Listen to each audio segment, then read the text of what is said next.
Good afternoon, everyone, and happy Wild Card Wednesday. Anthony Sorgi alongside here in Philadelphia as the Tigers face the Astros in Houston. First pitch about to happen in the Space City.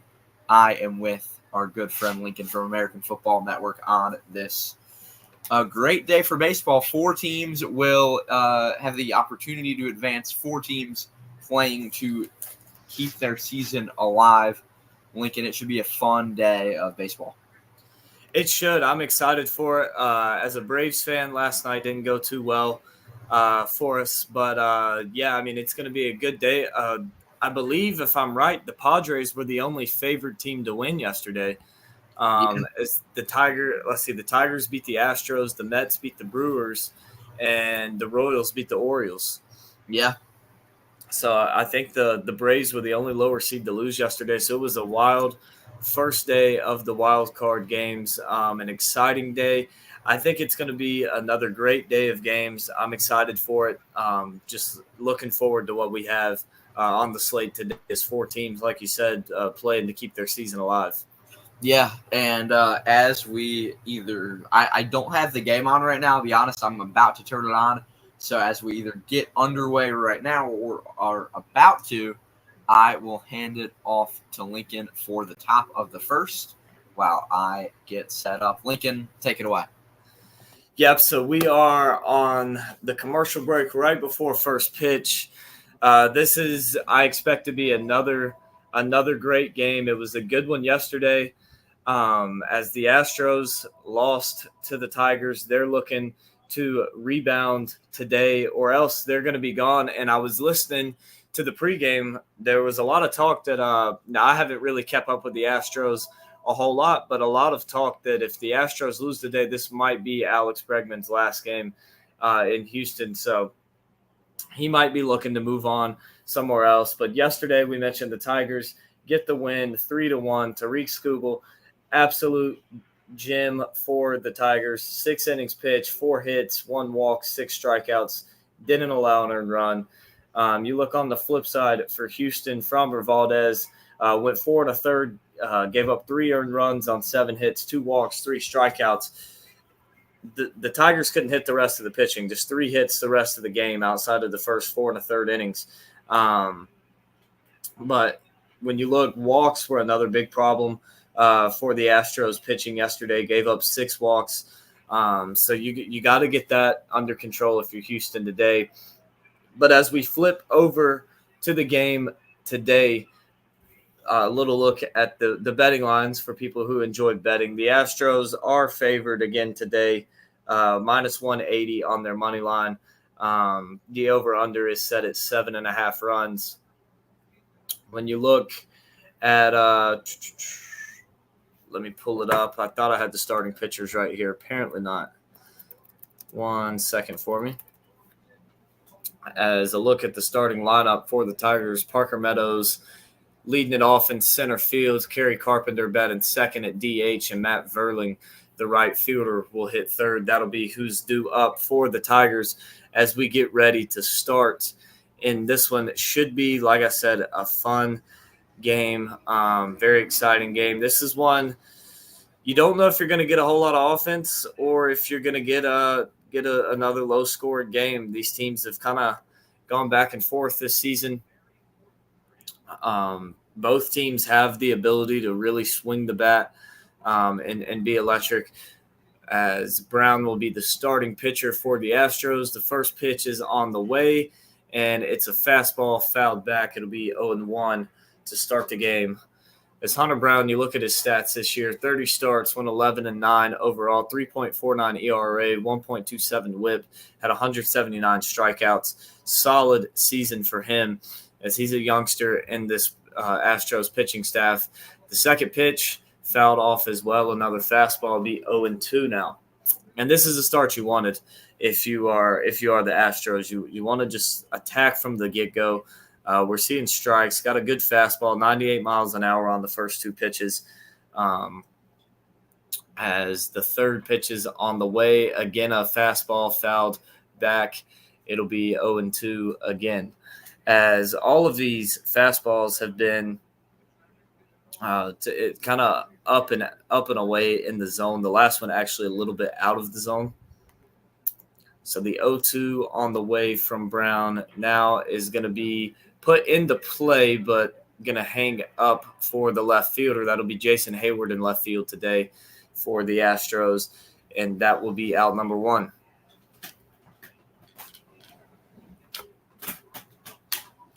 So go ahead, if you're in the comments, everybody jump in. Let us know who you have winning this game. Let us know who you have winning the other games on slate today at 4:05, I believe it is.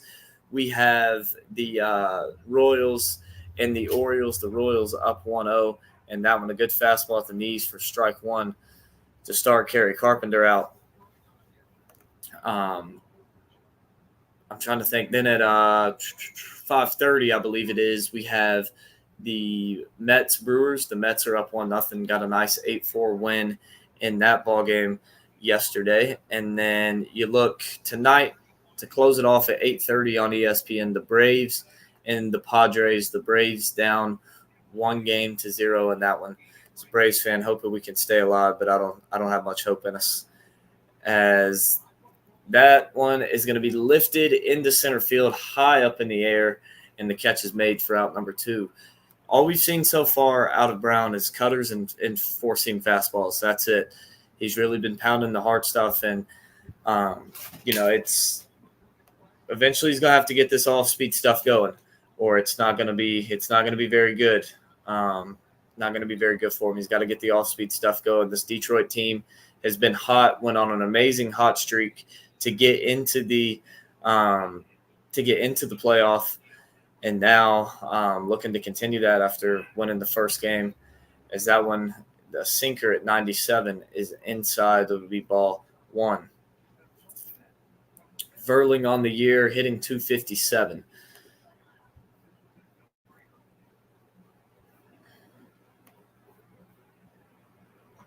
As the next pitch is another sinker at 97, right down the middle. Verlin just watches that one. It'll be strike 1.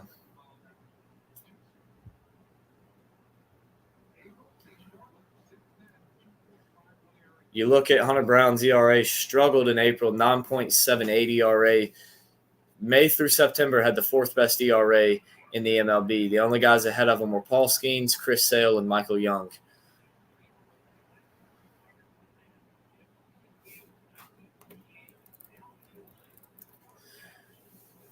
Fastball up in the zone, strike 2. It'll be the 1-2 on the way, and that's going to be a cutter off the plate, down in the dirt, 2-2.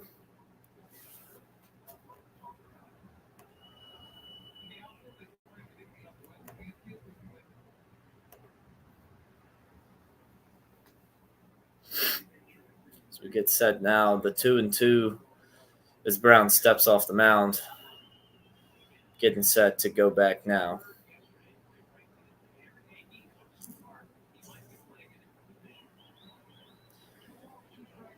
Two balls, 2 strikes to Verling. The pitch on the way.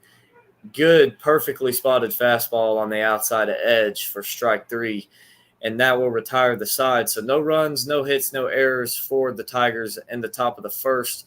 We're going to take a quick little commercial break, and we'll be right back with you guys as the Astros try to jump out early in the bottom of the first.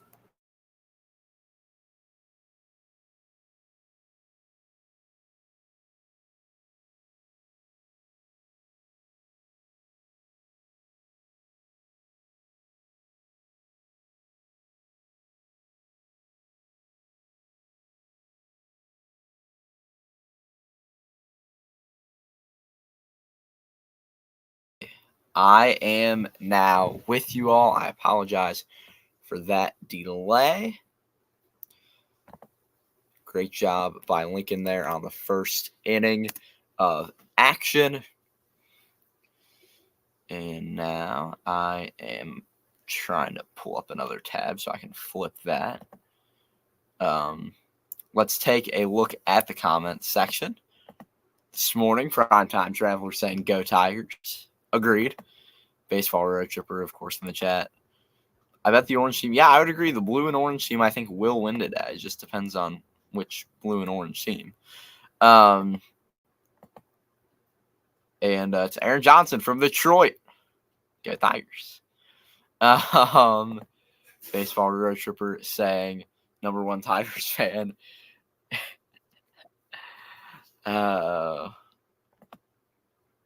Bregman should sign with Detroit. Would not mind that myself. In the words of Jason Benetti, a team that doesn't care about a city that doesn't care about the odds as a baseball team to match. That's a great quote by an incredible Jason Benetti. Can Hunter Brown tame his hometown team? Aaron Johnson, where's your favorite Javi Baez? And if I put it in the comment section, the game's for today, 4:30, Kansas City, Baltimore, 7:30, New York at the Brewers, and 8:30, Atlanta, San Diego. I'm expecting some high-scoring baseball today. I think this game's going to be high-scoring. I need to check the pitching matchups for the other three. I haven't checked them yet. I know for the Brewers, actually, I do know the Brewers-Mets one. It's, I think, Quintana. Pitching for the Mets. No, it's not Quintana. It's Minaya. I think the Brewers are going to win today. And then tomorrow, hope for the best. Tomorrow night. And then when it comes to Kansas City facing off against Baltimore, you got on the mound for KC Seth Lugo. Seth Lugo has been an absolute beast. A 3 ERA. Against Eflin, a 3.59. I guess looking at their home and road ERA, if I can maybe find that. At home, Eflin with a 2.66 this year. Lugo on the road this season, he has a 2.62. So two really solid pitchers. And then in the matchup tonight, the 8:30 game that Lincoln was talking about, Fried versus Musgrove. Joe Musgrove this year at Petco Park has a 3.86 ERA. Max Fried on the road this season, a 3.26. I'm taking the Braves to win tonight. I'm taking the Orioles to win today, and I'm taking the Brewers. And I'm going to take Houston, too. I'm going to take all four of these series to go to Game 3. I think we're going to have 4 really competitive series. It's a bold pick taking the Braves there. So I'm a Braves fan, but I think we lose tonight. As I said, just Fried on the road this year with that 3.26 ERA. I trust that. He's been solid. The Padres just have so much momentum, and they didn't take long to get it going yesterday either. A base hit from Arias in the left field, and then the first pitch to Tatis is crushed. Yeah. For a home run, it's like, good Lord. As soon as Tatis sent that ball, I was like, well, we're done. Yeah. A full count now to Jose Altuve, the 3-2 on its way in just a moment. Of course, Tyler Holton on the mound. He is the second Detroit Tiger to have 8 starts and 8 saves in a season. What a stat that is. And he's been good on the mound in his 9 starts, 7-2 record. I think it's at a 2.19 ERA. Yeah, and what an out by Detroit. The third baseman makes a beautiful play, gets it to Spencer Torkelson, who has to do the splits at first, and they put Altuve away on a grounder down the line that was barely fair. What a play. Yeah, just an incredible play from the third baseman to not only get to the ball. He got him. Not only to get to the ball, but then deliver an accurate throw across the diamond with decent arm strength and just in time to get Altuve out at first. Yeah, so now a 1-0 count to Kyle Tucker. He's been a beast the last couple of years, man. He has been phenomenal. Especially in the postseason. Yes, I give him a lot of credit. Jordan Alvarez, too, man. Like, those guys have both been phenomenal in the playoffs. And, yes, I am in the house on my day off of school. Let's go. Happy Wednesday, everybody. Mets-Tigers, the World Series matchup of teams you don't want to face right now. Yeah, I agree with that. That's a foul ball there down the left field line. Makes it a 1-2 count. So far in the postseason, I have to mention these the helmets with the Strauss logo on the side. I'm not loving it. It doesn't annoy me as much as it's annoyed other people, but I don't love it. But like, what else do you expect out of the MLB? Yeah, I'm not a huge fan of it, but I mean, at the same time, I'm not one of those. Some people, especially baseball fans, for whatever reason, with the uniforms haven't been great, but I'm not going to complain about it. We got baseball. That's all that matters. Yeah, like I can't stand what Nike has done with the uniforms, and also for anyone who's blaming Fanatics, you can't blame Fanatics for doing what Nike tells them to do. Let me be very Exactly. on that. Like Fanatics deserves no blame in this whole thing. They're just doing exactly what Nike is paying them to do here. I'm just blaming the MLB in general. Yeah, exactly. Um, so yeah, it'll be interesting as with 2 outs now after Tucker got out, it's Alvarez at the plate. That one was a sinker, called the ball, but it was a strike. What I'd say. I don't know crap about the Mexican League if I'm being honest, other than the fact that there's some former MLB guys down there.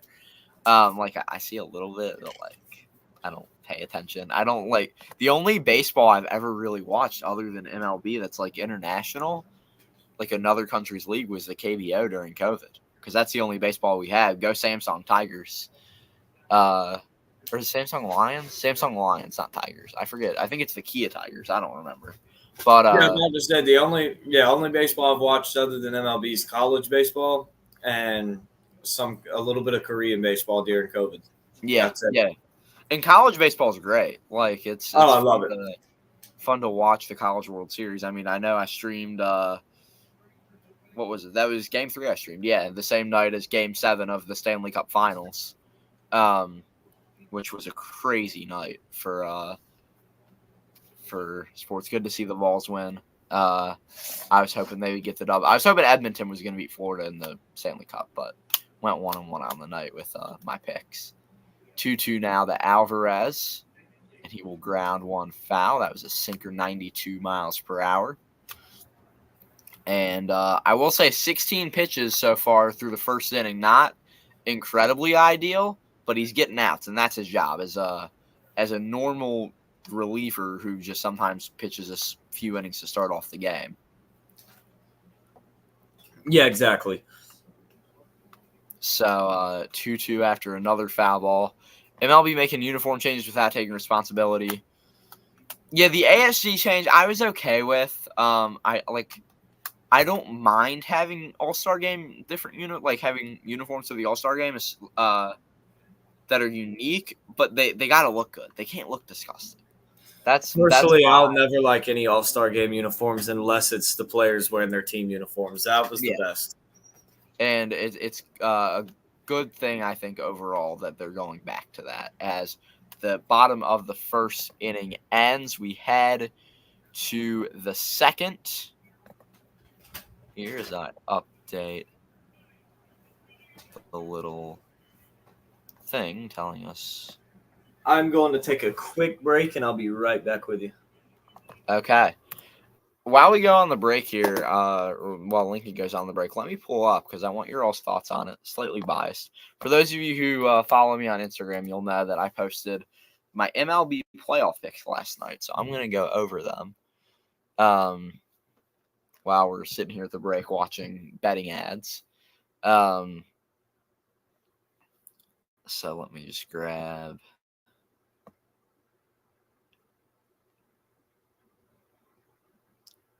Let me just grab this here as Canva loads up for us. But yeah, good. I can't even. When was the last time I streamed baseball? That's what I got to figure out. Let's go back into the Sorgy Stories archives while we're here and check that. Oh, also for my jet lag fans, I just saw their new episode of Jet Lag dropped 47 minutes ago. So after the stream, I guess watch that, or I guess watch that Friday because there's baseball the next 2 days. So watch baseball. Let's see. Last time we streamed baseball was the All-Star Game. Been a while, eh? 2025 World Series. It's too early for me to pick that, but I'm not picking the Chicago White Sox, and I'm not picking the A's too. Heartbroken. I know we haven't been on YouTube since everything finished in Oakland. Heartbroken for that fan base. It is super saddening. And John Fisher's a fraud. Rob Manfred's a fraud. Hope Oakland gets. I think Oakland will end up getting an expansion team under the next commissioner. When they go to 32, if they don't, they should. I mean, Salt Lake City is a really good plan.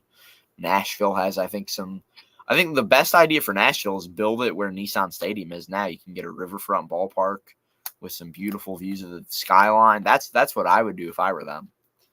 If they take that advice or not, I don't know what they're going to do. But if Nissan Stadium's getting torn down, I would just use it that way. As we're back here for action in the top of the second inning, the 1-0 count now to Riley Green, who's got a 262 average on the season. Let's talk about the Tigers, by the way.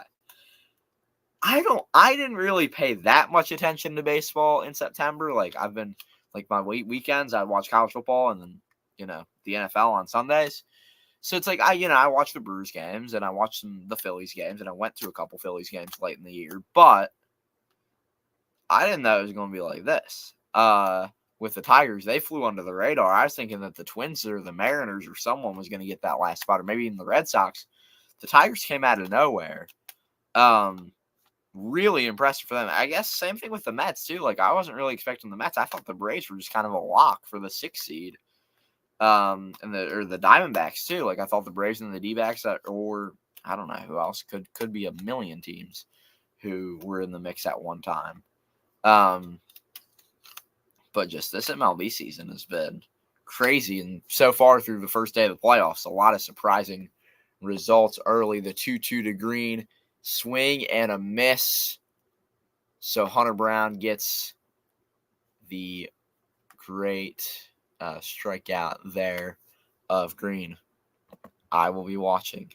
And Nashville, Cincy. Yeah, I mean, the only thing I'll say is I think that Nashville would go to the American League. I think Nashville would go to the AL because the Braves, they're in Braves territory. So it would make sense for them to be in the AL. And the Cincy would be in what? So they would. All right. Yeah. Cincy would be in the NL North, I guess you would call it. And Nashville would be in the AL South. All right. I'm back. So yeah, I think though some Nashville Cincy games that you would see would be absolutely awesome. I was talking about the A's leaving Oakland and how Oakland should get an expansion team, although Salt Lake City and Nashville have really good plans. And Portland too. Portland's planning on building a stadium. I know. I think his name was Pat Williams. He used to God rest his soul. He just passed away a few weeks ago. He was the founder of the Magic. He wanted to build a stadium for an MLB team in Orlando called the Orlando Dreamers. And I know there are plans in Raleigh, plans in Charlotte. There are a lot of cities that want MLB teams. With baseball being back on the rise here, we saw attendance up this year. Obviously, the next TV deal in 2028 or 29, I forget which, is going to be huge. And I would expect probably them to have 3 major networks in that deal between Fox, NBC, and ABC. I think TBS probably isn't going to try to keep it. So you could see 3 major networks doing baseball in the new contract. And with the end of Bally Sports, I don't know if you saw, Lincoln, just earlier today, Bally apparently wants to only keep the Braves games and get rid of all of their other contracts as soon as they're over. So I saw that. So, I mean, I think we could start to see the end of RSNs and a start of games between local television, streaming services, maybe, let's say, potentially a Friday night NBC game, right? Where every Friday you watch your team on NBC, every Saturday you watch your team on Fox, and every Sunday you watch your team on ABC. And that's just how the weekends work. And then during the weekdays, you could see potentially FS1 games, ESPN games. And then if you're not on those networks, you could either watch through, I guess, a streaming service, or let's say here in Philly, the Phillies might play a Tuesday night game on NBC 10, or the Brewers back in Milwaukee on TNJ4 for their weeknight games. It could be really interesting to kind of see how it all plays out in this next TV deal. Amazon Prime, I know, is trying to buy Diamond Sports. Like, there's a lot going on right now. What I would love to see done is it all just move to MLB TV, no blackouts, and just run it that way. That's the other thing. Yeah, I think every game, what I would put in the contract, I guess, is that you have a no blackout thing as a grounder there from Torkelson will not end the inning. Guy didn't, Caratini there at first didn't stay on the bag, and Torkelson gets on base. So a man on for the Tigers with 2 outs here in the top of the second. But I think you could see, like, if you're, let's say, hypothetically, you're a Diamondbacks fan living in New York, you would watch it on MLB TV during the weeknights. But if you're a Braves fan like you in South Carolina, you just watch it on your local TV station during the weeks. But, for sure. Yeah, because where I live in South Carolina is kind of a weird spot. So I don't get Valley Sports for the Braves games, but if I try to watch on MLB TV, it's blacked out. I was like, I have a hard time watching the Braves games. Yeah. So it's a really weird. I also think that there need to be definite lines drawn on blackouts. Like in Iowa, you shouldn't be blacked out for 5 teams. There need to be it should be one team per area. I feel like if you are going to do blackouts.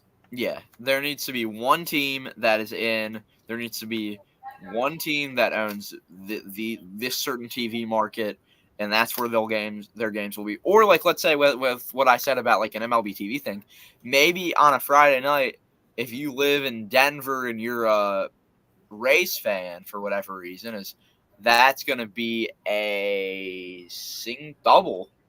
So there for McKinstry. So second and third, 2 guys on, 2 guys in scoring position, 2 outs here in the top of the second for Detroit. So they are making some noise early. But I think it should be like hypothetically, if you're a Rays fan in Denver on a Friday night, let's say that they're not on NBC because they're not like your local game. Maybe, for that you have to watch a game on Peacock. But generally, there needs to be a setup that is consistent to where you are going, like, there are no cable. That's the other thing, cable blackouts. There should be no cable blackouts. And yeah, I agree. Like, I don't mind if you make me watch a game on Peacock. That's okay. But if you're saying, well, the game's on TBS, but it's also on NBC Sports Philly, but you don't have NBC Sports Philly. So guess what? You can't watch the game. That's just messed up. So it's just trying to figure it all out. And I think the MLB will do a good job at that. And maybe it's the biggest success of Manfred. Maybe that's it. I mean, the pitch clock has been a success so far. I still don't love it. But from a money standpoint, it's brought back baseball. So it's great for the sport in itself. Just personally, like when it comes to the growth of it itself, I don't like it. But what it comes from it are more people in the stands, which is good. I've heard that a complete new shakeup would happen for divisions. I think we'd have the AL and NL. I think it would just be 4 divisions of 4 teams in each league. So hypothetically, as that's going to be a grounder to second, which will end the inning heading to the bottom of the second, it is the Tigers, no runs on 1 hit and an error. Houston, no runs on no hits and an error. But I'll run through the divisions quickly in a 32-team league. And Lincoln, you tell me if this makes sense or not. Phillies, and this is saying that the expansion teams would be in Portland or Nashville. You could move that Portland team to Salt Lake City, Oakland, Salt Lake City, Oakland, wherever, just another West Coast city. Mets, Phillies, Nats, Pirates for the East. And for the NL East, for the NL North, Reds, Brewers, Cardinals, Cubs. For the NL South, it would be, and this would suck for your Braves, but I think it's the best way to set it up. It would be Marlins, Braves, Diamondbacks, Rockies, and then in the West, it would be Dodgers, Padres, Giants, D-backs. Oh, no. I said D-backs already. Padres, who am I missing? Padres, Dodgers. Giants. Because that. Am I right there? Sorry, I'm trying to do this in my. Oh, because the Portland team would be an NL team. Sorry, I'm blanking. So it would be expansion team, Dodgers, Padres, Giants. It sucks for the Braves, but for everyone else, it's good. Yeah. And then or would they potentially in that Braves division, instead of having the Rockies and the Diamondbacks, would they potentially, like, instead of the Rays being in the AL, would they move the Rays to the NL? I just don't think they want it, because then when you start moving teams, it just gets messy. I think so. I agree. So like in the AL, but the AL would work perfectly because your league would consist of, in the East, Sox, Jays, Yankees, O's. In the North, Tigers, Twins, Guardians, White Sox. In the West, Royals, Angels, Athletics, and who am I missing in that West? Angels, Athletics, Royals, and Mariners. And then in the South, Rangers, Astros, Rays, Nashville. So your South is actually Southern. It's just between Texas and Florida. Whether Tampa Bay is in the South is a different question. But generally, when you look at if you were to draw a line and say this is the southern half of the country, you're in the southern half of the country. I don't think they keep the same teams if they kept two leagues, having the NL South being three different. Yeah, that is the issue. It's messy. Do you think do you know what the tiebreaker was? Pretty sure the Mets and the Braves both had won the season series. I was about to say that would be my guess because that's just the first tiebreaker procedure. Yeah, I'm pretty sure the Mets and Braves both held a season series lead over them. Yeah, so man on here and a 2-0 count for Diaz for the Astros here in the bottom of the second. I need to change that graphic while I'm here. Let's go ahead and do that. As I don't know if you caught it or not, but a new pitcher in for the Tigers as well. I did not. Hanafi in now. Here with the 2-1 count. So they went opener strategy, which is what the Brewers have done a lot this year. They start with Holton and then they move into the pen. I honestly wouldn't be shocked if the Brewers did something like that tomorrow night or in game 1 or 2 of the DS, where they go. I'll be honest. I haven't loved the decisions of Pat Murphy when it comes to our pitching. I thought Tobias Meyer should have started game 1. Aaron Savali should have started game 2. Freddie Peralta should have started game 3. And then use the fourth every fourth day as a bullpen game where you have 2 guys pitch 3 innings each. So they only face the order once. But that's just me. So a man out and a man on here for Victor Caratini, of course, the former Brewer. Catcher, who's not playing first base. Interesting thing there. By the way, interesting college basketball news today. NBC announced that they're going to be broadcasting 2 different Big East games on their network and a whole bunch of Peacock games. They released the list of those. And there's going to be Big East tournament games on Peacock as well.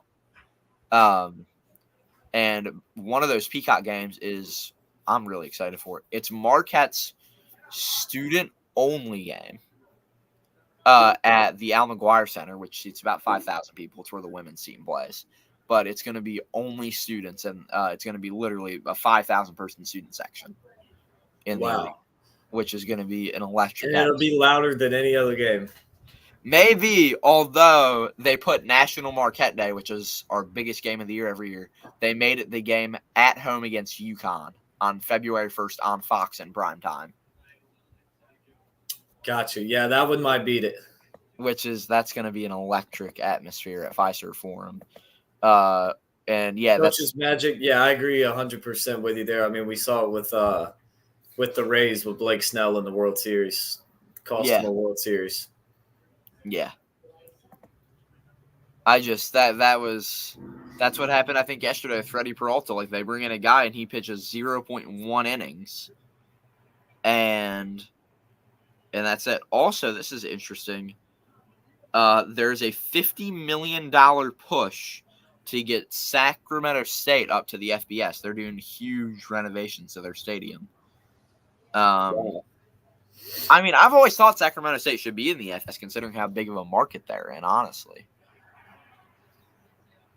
I've always thought that's I would agree. Roger I guess Goodell, I wonder, what are they trying to target? The Pac-12 picking them up? Or the Mountain West, maybe? Mountain West. Yeah, that's what I was thinking. Safe at second, but they get the guy at first, so the runner advances into scoring position, but 2 outs. Also, Roger Goodell considering moving the dynamic kickoff touchback to the 35-yard line. I agree with the idea that I don't think that it should be the 35 for the touchback, but I think the penalty if you if you don't try to like kick it, if you don't try to kick it into the kickoff zone, I think you should be penalized by the other team starting at the 35, because that's the only way that you can actually force kickoffs to happen. And I don't really agree with the rule. Like, I like kickoff returns, but if you want it to work, then you need to make it the 35, because the 30 isn't doing anything, obviously. The only problem that I really have with it is that you can't catch your opponent off guard with an onside kick anymore. That's what my issue with it. But the kickoff, that's the only problem I have with it is you can't line up. You can't line, and we didn't really see. You see it more in college than you do in NFL with a surprise onside kick. Yeah. But still, just the idea of it, or especially like late in the games. All right, there's 2 minutes left in the game. You have 2 timeouts. You're gonna kick it off, or you're gonna onside kick it. Well, now you have to tell them what you're gonna do with it. Look at the Super Bowl. Remember when wasn't the Saints who did that onside kick and they to start the half and they ended up winning? I think so. Yeah. Yeah, against the Colts. Like, that was huge. I do remember in college football in 2015 when Alabama played Clemson in the national championship, they scored a touchdown and went up 45-40. Everybody's thinking, all right, they're going to kick the ball off. Well, they come out and do a little surprise onside kick. The kicker just kicks it 10 yards and falls on it. They recover the ball and win the game, and that's how they won it. Well, then Clemson did the same thing to them the next year after Watson hit Renfro. There was 1 second on the clock. Well, they caught him off guard with a little onside kick. But, like, you can't do that anymore in the NFL. Yeah. As a 3-2 count now, big at bat here. Jeremy Pena, the 2022 the 2022 World Series MVP at the plate. Full count, a man in scoring position with 2 outs, and he will walk. So 2 guys on now with 2 outs early in this game. Baseball Roadtripper current bid for Shohei's 50-50 ball, $1,200,000. Man, I'll say, if I was the fan who caught it, and I'm assuming the fan was a Marlins fan. We're just going to assume that, right? Because it was in Miami. But let's just say either he's a Marlins fan or a Dodgers fan, right? Because those are the only teams that have really any influence on this. I would have given the ball back, but I would have asked for season tickets. I would have asked for signed Shohei stuff. if it was a Dodgers fan, or anyway, I'd ask for sign Shohei stuff. If it was a Dodgers fan, sign Mookie stuff, Kershaw, like all my favorite players. If it were the Brewers, I'd say, give me season tickets, and whatever I would think of that I would want, like a shopping spree at the team store. Like, I'm okay giving it back to the guy. Like, I'm okay with that. Like, I think that's the right thing to do. But I would be asking for at the least season tickets. Another questionable foul call in this game. We saw one yesterday. It went over the bag and hit the line. Down third, it was called foul. This one was kind of close. Looked like it may have scraped the line just barely. 2-out hitting's one of the biggest things in playoff baseball. And the Tigers weren't able to convert in the top of the second. We'll see if the Astros can get some across here, as Hayward's got a 1-2 count on him with 2 outs. Runners at first and second. Man, Jason Hayward, what a career that guy's had. Oh, yeah. 2016 World Series. Been all over the place. Did he win it with St. Louis too? I don't remember. I don't remember if he was there in 11 with them. I know he was with them at some point. I just can't remember when he was. And Hayward drives one. Foul. Oh, that was so close to being a lead right there.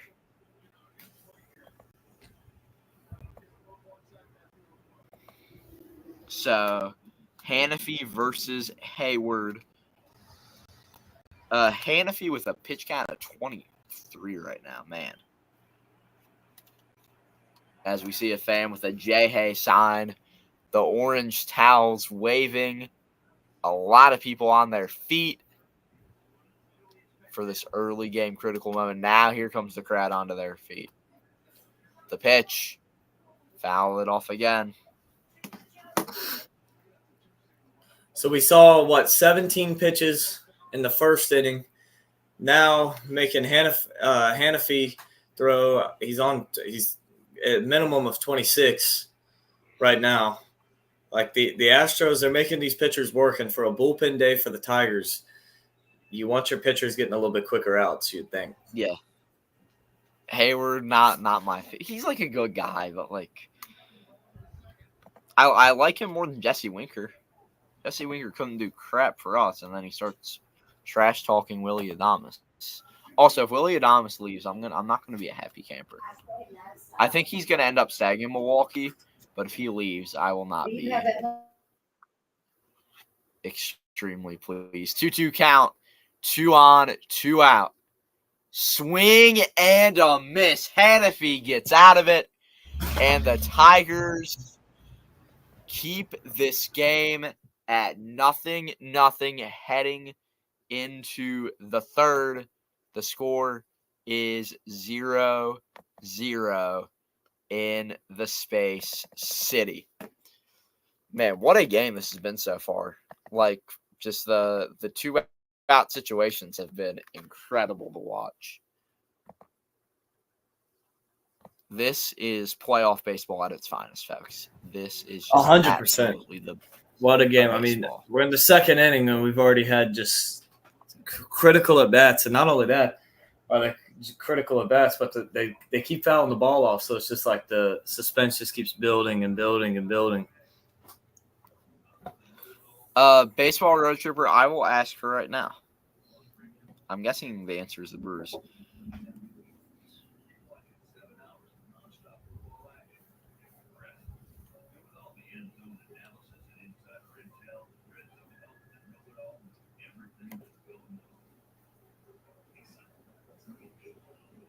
Okay, she's at work right now, but I just sent her a text.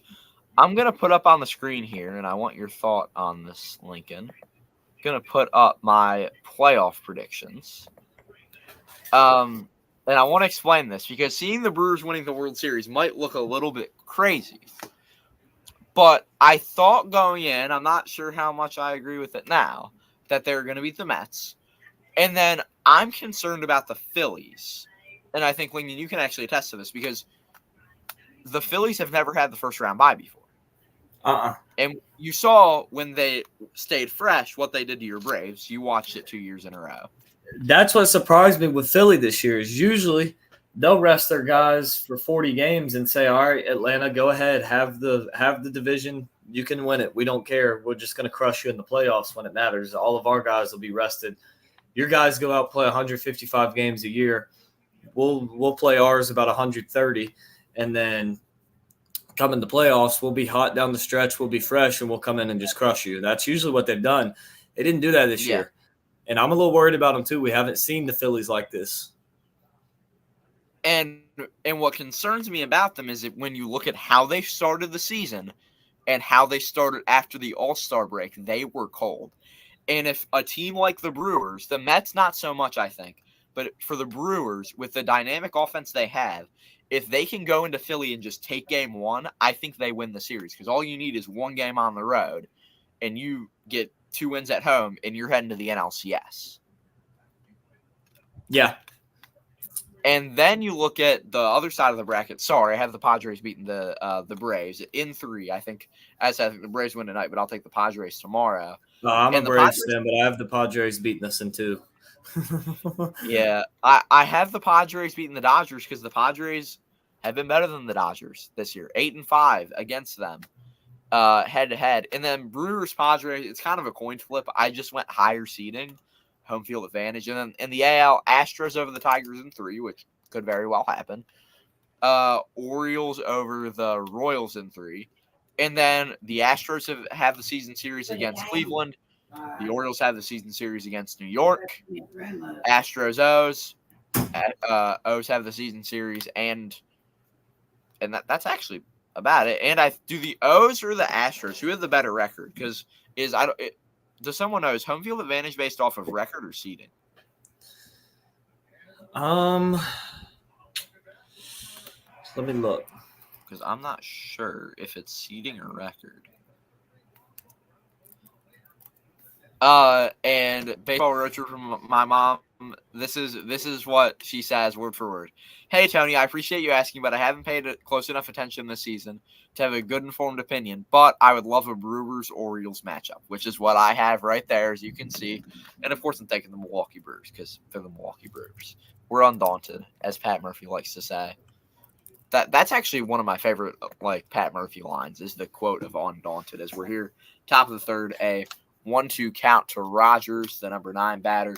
He's going to drive one to Jeremy Pena. What a play.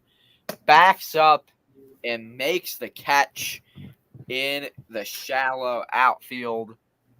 By the way, in about an hour and 13 minutes, O's Royals starts in Baltimore. So I looked it up. So playoffs are the home field advantage. It said at least all I could find was for the World Series was regular season record. Okay. I don't know. I'm pretty sure it's the team just with the better record. Gotcha. So potentially Baltimore, even though they're the 4th seed, would have home field. Okay, here's what it says.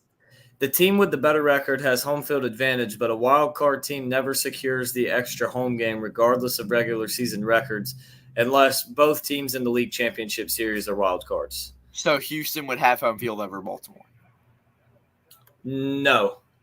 Because Houston's a division winner and Baltimore's a wild card. card. Yes. Sorry. Yeah. No, you're fine.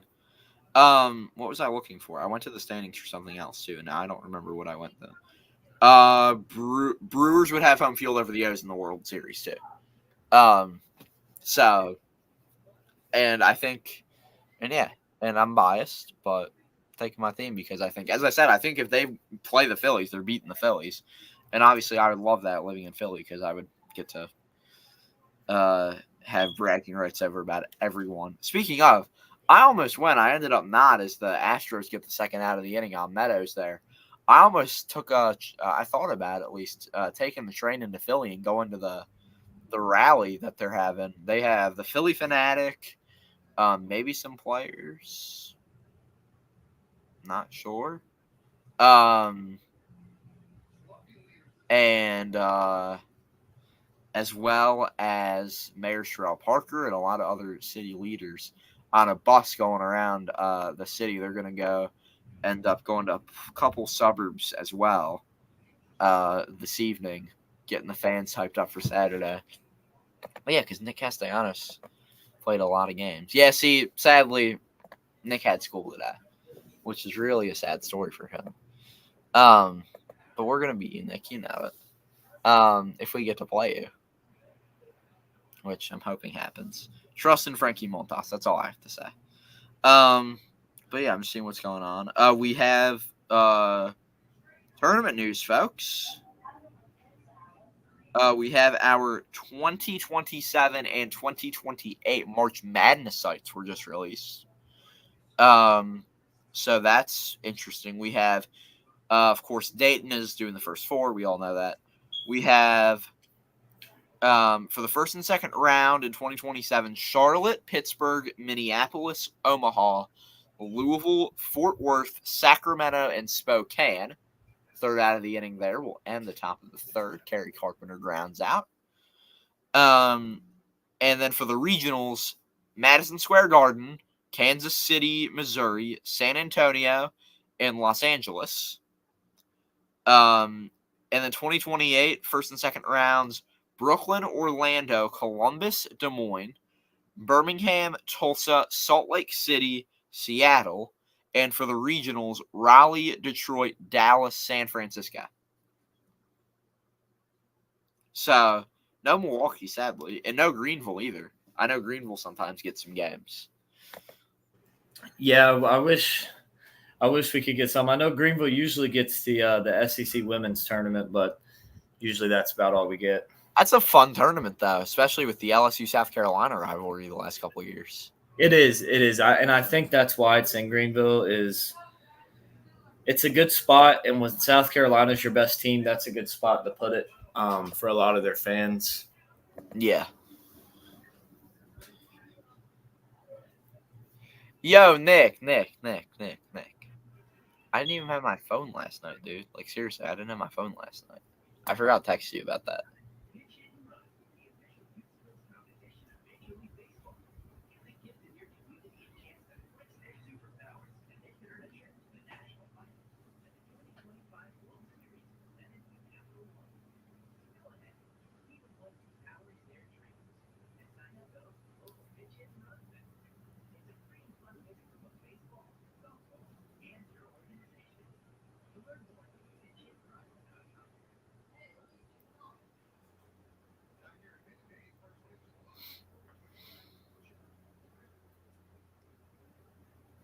So here we go on the break still. Cody saying hope the Braves win. I'm picking him. Lincoln, even though he's a Braves fan, isn't.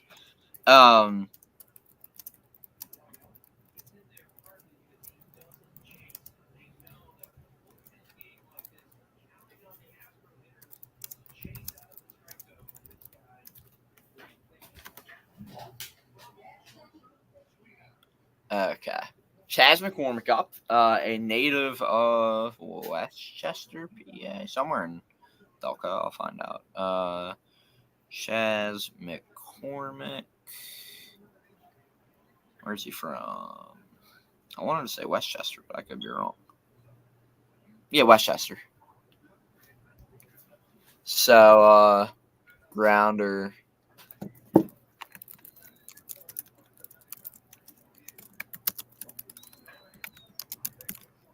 There for McCormick for the first out of the inning.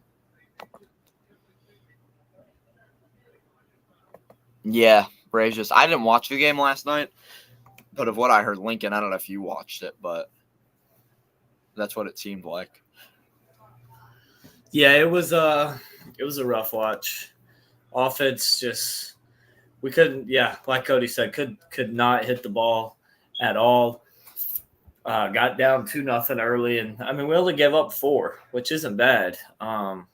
Just we just with all the injuries, we just don't have the bats. Yeah, we just don't have to have the bats to do it. Yeah, a 1-1 count to Altuve Hanafy's still in the game, by the way. 31 pitches for him on the day. And that's why I was telling you I was worried about. Like, that's why I'm picking us to lose. Yeah, Fried's good on the road, but eventually somebody on the Braves staff is going to give up some runs, and I don't know if we're going to be able to score any. Yeah, I just think that your offense is like someone, if they didn't Nick, Phillies fan saying couldn't be caught watching the Mickey Mouse Braves. Dude, if the Braves and Mets were playing, I was listening to that game on Monday. Like, I watch if on some Friday afternoons. I watch during the summer. I watch Cubs games. It like I was just watching because it's baseball, and they're rivals, so I kind of want to know what's going on with them. Right? That's my logic. Like, I watch my rival sometimes because I want to know what's going on.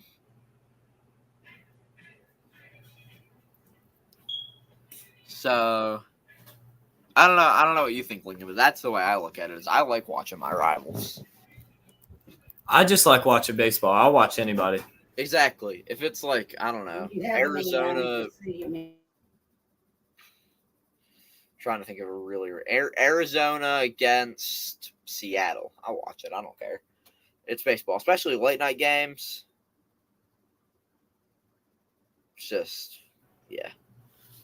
I'll watch any of them. Did watch Mets, yeah. I listened to the first one. Welcome to the pitching chaos. Not sure if I can handle this. Yeah, Aaron, pitching chaos, a little bit crazy thus far, as I'm just seeing if anything new's going on.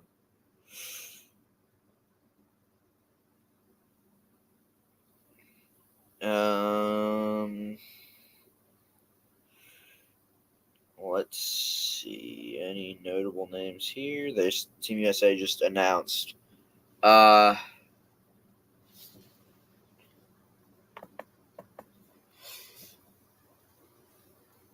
Aaron. There's a reason I don't stream Brewers playoff games. It's that simple. Like, I don't stream Brewers playoff games. Like, Phillies, I can do a Phillies playoff game. But, like, Marquette, if they get to, like, the Sweet 16, well, I guess, did I stream their Sweet 16 game? Yeah, I did. But if they were in, like, the Final Four, it wouldn't do. Maybe I could handle a Brewers wildcard game, but last night I wasn't going to. Like, Packers in the Super Bowl, no way I'd stream it. Bucks in the NBA Finals, no way. Just, like, because here's the thing. For those of you who have watched a sports game with me, which I know a lot of you haven't, like, here in the Sorgy, in our basement here, I just pace around during when I'm nervous about a game. I just pace around. I just pace back and forth between the laundry room and the couch. I'll just pace back and forth like the entire game when I'm nervous, especially during the playoffs. Regular season baseball, stick it on the TV, just hang out. Now, when we get to like the ninth inning and Evan Williams is on, then I get stressed. But after 30-something pitches from the Tigers here with 2 outs. Yeah, Nick and I have watched regular season games together. Nice, Nick. But yeah, Tennessee, Georgia, home run derby. But I don't really have any investment in either of those things. I don't get that nervous watching Tennessee football. I like Tennessee. UCF, Florida. Oof, I don't know. I'll take Missouri over A&M. It's at Missouri, right? Or is it at A&M? Either way, I'm picking Missouri. Talking some college football, I like it. Yeah, what's going on? What do you think about those games? Those are tough. A&M's actually favored by 2.5 in that game. It is in College Station now. I see that. Yeah. I just don't trust that A&M offense. The defense is good, but I just don't trust it. I think Missouri will win. By how much? I don't know. And then UCF, Florida, that's a tough one. I thought Colorado would go down to UCF and win. I Same. didn't expect them to win the way that they did. Or no, sorry, I thought UCF was going to win that game, actually. I didn't expect them to win the way that they did. But I did expect them to win. But the way that they won makes me wonder, how good really is UCF. Yeah. I've never really was huge on them. I mean, they lost their two best offensive players last year, particularly Javon Baker, the wide receiver. He was their most explosive receiver. But it's also like if they're playing Florida, Florida's terrible. But I think if I did have to, Florida's defense just gets worse every single week. They just get progressively worse. So I think I'm gonna go Florida. Not very confident in it though. I'm gonna go UCF. Nick, it's in anyone who's watched Brewers baseball knows this. Devin Williams is really, really good. Really, really, really, really, really, really, really good. But he loads the bases like half the time. And I still just get nervous because the bases are loaded and we're gonna lose if we get hit. Right? Like it's natural instinct to be nervous there. Oregon, not even close, right? Yeah, Oregon's going to blow them out. Michigan State's offense is so bad, I think just me and you could go out there to play defense against them and still shut them out.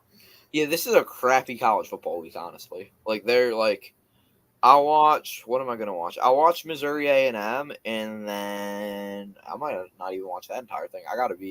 I may be, and also no stream Saturday, because I'm going to be gone. Probably, it's either going to be unless I do stream the A&M game, but I'm probably not going to. I'll either be gone from like 2:30 to 11 o'clock, or I'll be gone from like 4 to 11 o'clock, depending on exactly what my day looks like. St. Joe's Prep, my high school, big game against LaSalle this week. So I'm going to be covering, or I'm not going to be covering it. I'm doing stats for it. So I'll be pretty. It's going to be a long day, even though it's a 7 o'clock kick. It's got to be there early to make sure I get in and everything, and also the game is like super far out of the city, which sucks, but. Cal over Miami. You know what? I like Cal. I've been to their campus. One of my favorite college campuses. Super beautiful. Great stadium. I've walked onto their football field before.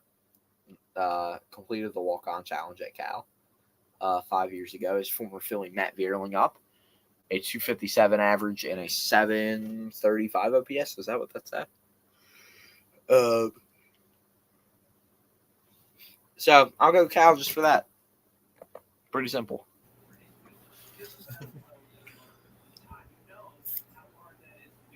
What do you think, Lincoln? I'm sorry. Cal over Miami. Yeah. The way Virginia Tech ran the football on Miami, I think Cal has a chance. The only problem is Jaden Ott. He's listed as questionable. He's going to play, I would assume. I mean, he's there. The only guy they have offensively is him for the most part. So he's going to play. Thing that concerns me, though, is how healthy is he going to be?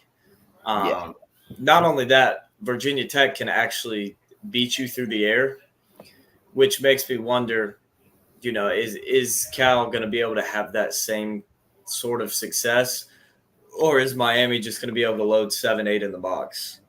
Yeah. To stop the run because they know it's going to be coming. But I'm picking Miami. I have them covering the spread of 7. That's what I got it at. I think it's like 9.5 now, 10.5, something like that. But I think Miami can cover it. We'll win by at least 7. Yeah. Okay. So 1-1, 1 out here in the top of the 4th. I need to update that.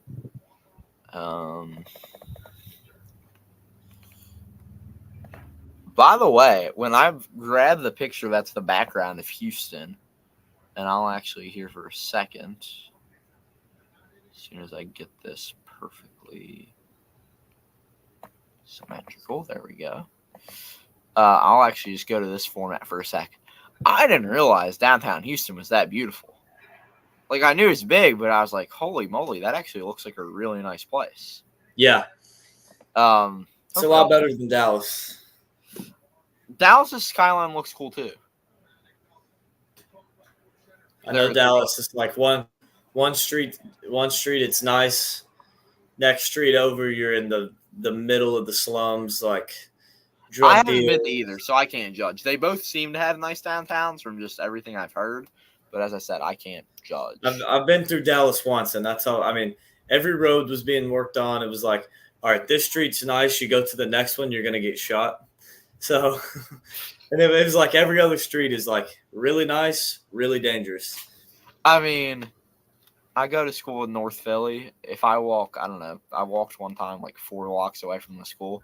I saw a dude who was having a huge overdose on drugs, like walking like a zombie on the street, and there's trash everywhere. So so to me, it's just, I'm like, my advice when I'm talking to people about the city, I say, just don't be an idiot when you go into the city. Just don't be an idiot and you'll be okay. Yeah, the main like I go to Atlanta a lot for the Braves games, and Atlanta for the most part is a pretty nice city. Yeah. When they were still at Turner Field, it was kind of in the rough part. Okay. That you had to go through to get there. Where they're at in Truist, they're not in the city. I was gonna say they're not even in Fulton County. No. So it isn't bad there. But when you go to the Hawks Stadium, you got to walk typically where we got to park at. Like they'll tell you when you go to a Hawks game, don't pay when you see park here for $40, don't go to those. Get a parking pass for a parking garage or something, or your car's probably getting broken into. Well, if you park somewhere else and like there's no cameras usually, and they tell you too when you look when you're going through, it's like the way I approached it was always just keep your head down a little bit, just focus on where you're going, try and stay with the crowd, and don't make eye contact with anybody. Well, honestly, if we're being honest, no matter where you are, whether it's safe or not, just don't go to the $40 parking places. No. Like when we go to Phillies games, we park on the street like a couple blocks away. And it's free. So it's just don't just be smart. Like don't. And in downtown Atlanta, it seems kind of nice between like the CNN building and the Coca-Cola and the aquarium, and you got Olympic Park, and then right down the road's Mercedes-Benz Stadium. Oh yeah, it's a really nice spot right there. But once you start to trickle out a little bit, which is usually where you have to park for these events, that's where it gets rough. Exactly. You just have to know where you're going. It's that simple. Yeah, That's exactly. Going to be a grounder to end the top of the 4th inning, as Caratini stays on. Exactly. Yeah, you just got to know where you're going. Don't show up and have no idea where you're at or where you're going. That's how you end up in trouble. Yeah. So still nothing. About halfway through the game now.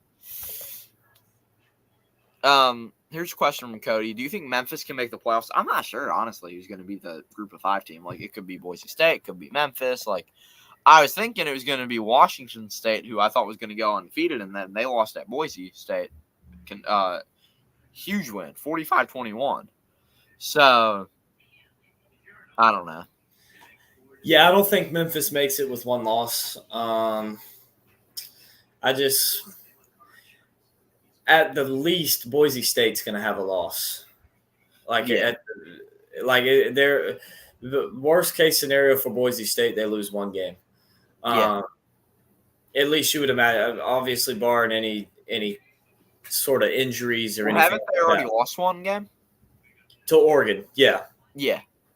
Yeah, that's what I'm saying. Like, I think is without any more, as long as there's no injuries, as long as they just play their football and don't beat themselves, they're going undefeated the rest of the season. I think they get in. UNLV is another team. They lost their quarterback and their running back, but then they beat the tar out of Fresno State the next week without them. So UNLV is definitely up there. I'm trying to think because, I mean, most of these teams who we thought, like App State was another one who people were saying could be one. They've been blown out by South Alabama and Clemson. There's not really a whole lot from the group of five this year, Yeah, other than Boise State and UNLV. yeah, I would agree with that, and also the other undefeated teams to the service academies, Navy and Army. I mean, if they pull off a miracle win over Notre Dame, if one of the two does, and then they win the Army Navy game, well, actually, the playoff decides before the Army Navy game, so potentially you have an undefeated team. Like that's. I'm not saying it's going to happen. It would be really cool though if it did. If you had an undefeated service academy, or a one-loss service academy. I don't think the playoff is decided before Army Navy because aren't they the week right before conference championships? Or no, Army Navy plays on the 14th of December. Conference championships are the week before Army Navy. Okay, I couldn't remember which one it was. Yeah, which I think, which by the way, potentially Army and Navy could be playing in the American Championship. That's what I was about to say. We might get 2 Army Navy games this year, which I don't like, man. Like if I'm just being frankly honest, like the Army Navy game needs to be held sacred as the Army Navy game, and it should happen once a year, and that should be it. I think if that's the case, what they'll probably do is make the Army Navy game the American Championship. No, they said they wouldn't do that. Okay, they already okay. They said that it would just be whoever has the higher thing in the standings would just host the game, and then they play again a week later. In this year in DC. So yeah, I wouldn't like that. Yeah, it's weird. Like I wish the college football. What I wish, and they'll never do it, but I wish Army and Navy, moved their game up to the week of like Thanksgiving weekend and made Army Navy the prime time game of Thanksgiving weekend. So like you have like Michigan, Ohio State at noon, Alabama, Auburn at 3:30, and then to finish off the season, Army Navy. I don't know. I wouldn't like that because here's the thing. Like a lot of people don't actually care about the Army Navy game. The only reason it's so big is because it's the only game on. For a lot of people, especially down here in the South. Down here in the South, we care about the Army Navy game, but we don't actually care about the Army Navy game. We just feed into it because it's football and it's the only game on.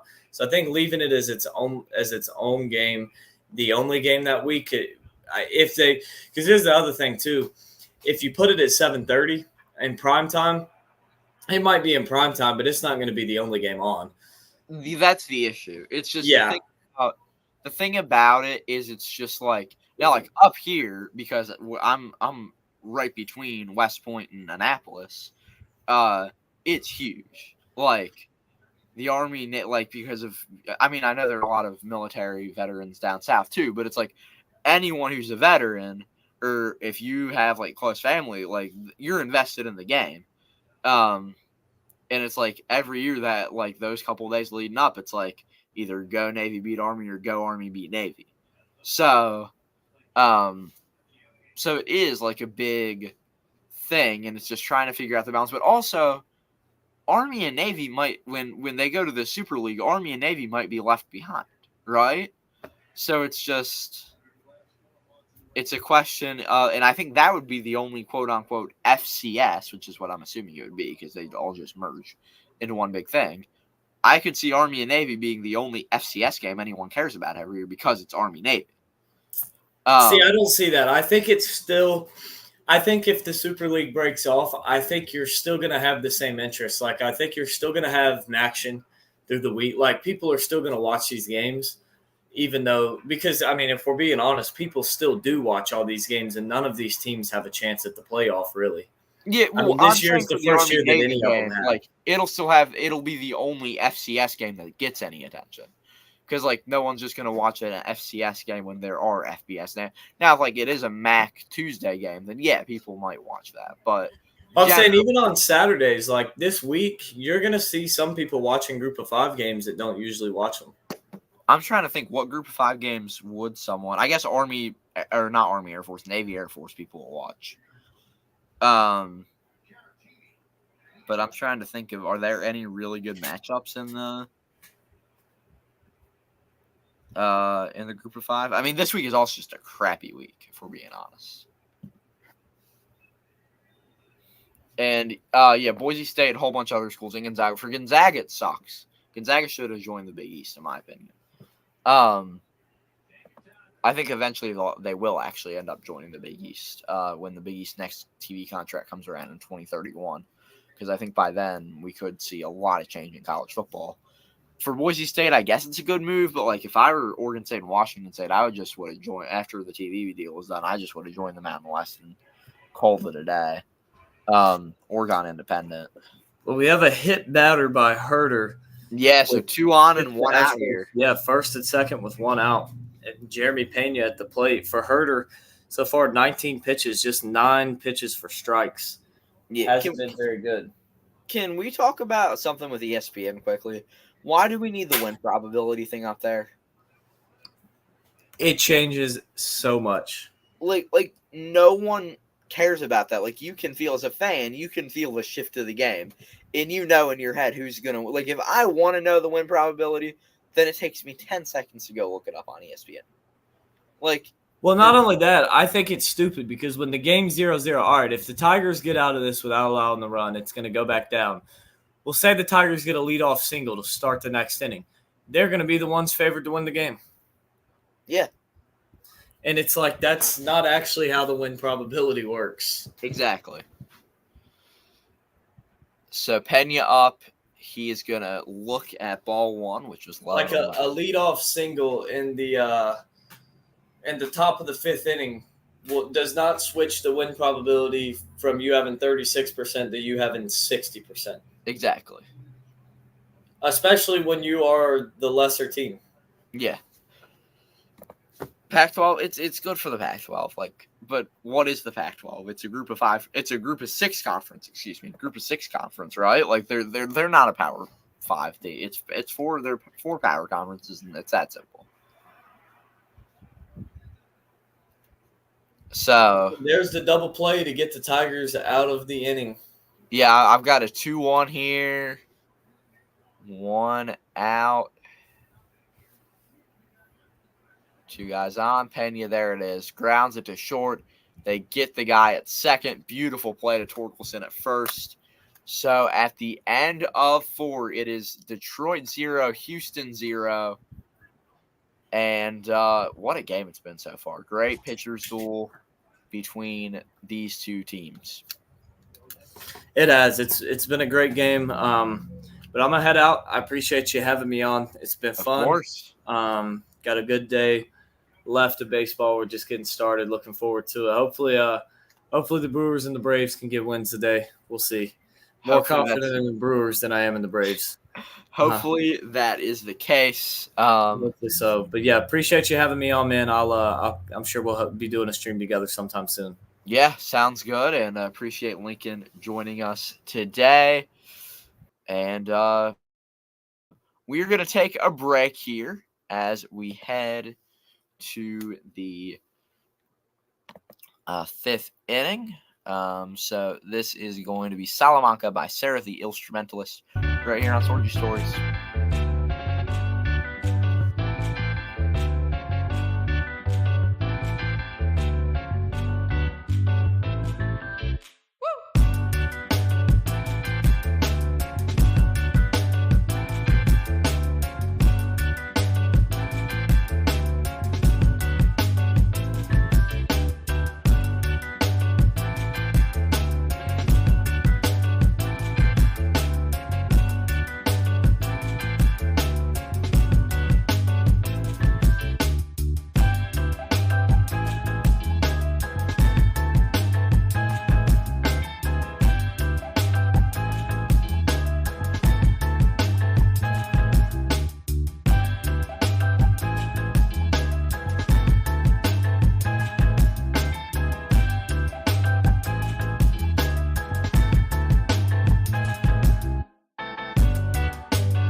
We are back for some fifth inning action.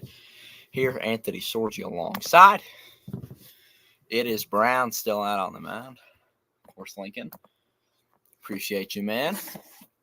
Spencer Torkelson 0 for 1 on the day, up to the plate. 2-2 count, 68 pitches for Brown on the day. This will be number 69. Top of the fifth, of course, as I mentioned, in Minute Maid Park, as Torkelson fouls it off. Detroit leads this wild card series 1-0. They look to advance to the divisional series. Detroit, it's their first time in the playoffs since 2014. And if I just look up something quickly about the Tigers. The last time they were in the ALDS was 2014. Where they got swept by the Orioles. So we look back at McKinstry's beautiful throw to Torkelson earlier.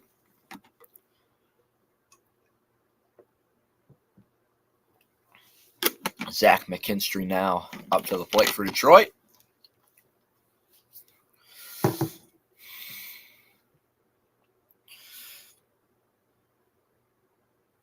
He swings and misses at the pitch.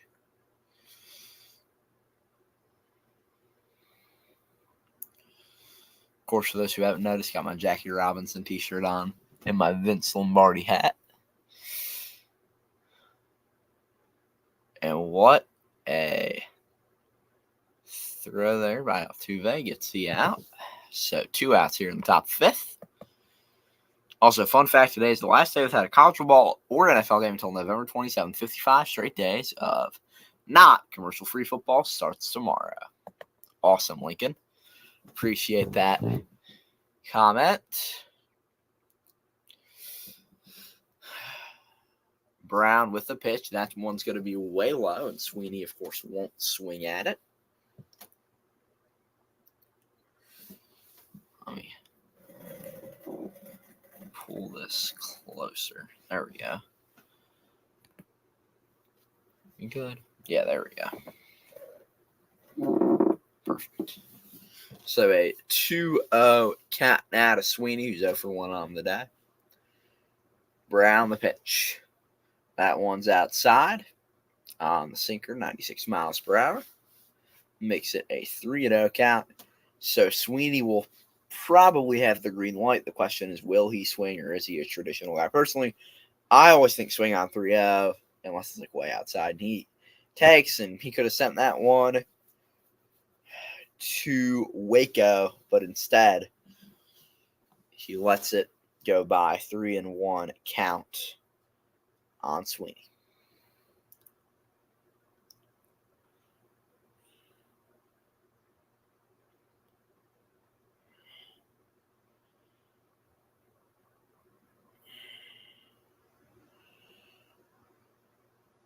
Of course, Trey Sweeney batting .218 on the year with 17 RBIs at a .642 OPS, 4 homers. Only played in 36 games, but 110 at-bats, 24 hits. He is the Tigers' shortstop this afternoon. He got on the walk there, so it's going to be Jake Rogers up to the plate now, the catcher for Detroit, batting .197 with a .607 OPS, 10 homers and 36 ribbies. He is 2 for 11 over the last week. A 1-1 count to Rogers.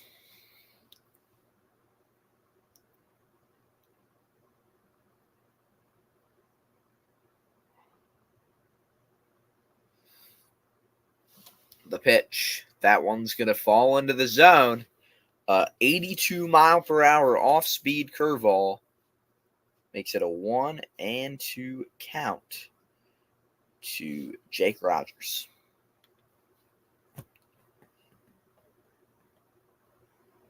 So man on, 2 outs, the pitch. That one's going to fall low. He runs for second. He has second. And a man gets into scoring position for Detroit. So 2 out, but a guy at second with 2 strikes and 2 balls here. And it will be a crucial pitch here as the catcher for Houston will come out to talk to, it's Diaz there. Came out to talk there with Brown.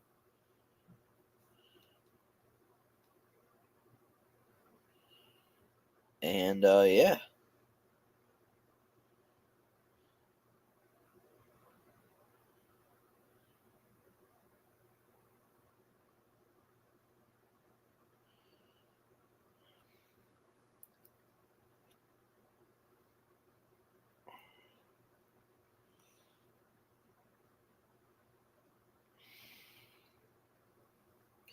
Two count. The Houston faithful, some of them rise into their feet. The pitch. Got him! Hunter Brown gets out of the inning. And we head to the bottom of the 5th. It will be Hayward, McCormick, and Altuve due up next for Houston when we return. We'll take a quick break. On the other side, the Astros bat in the bottom of the 5th inning. The score through 4.5. It is the Tigers nothing, the Astros nothing. Right here on Sorgy Stories.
Are back as the Astros get a hit.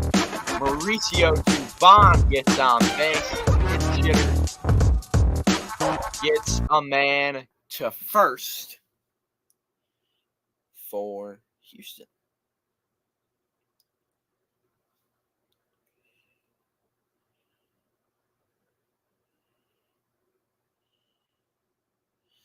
As I just post on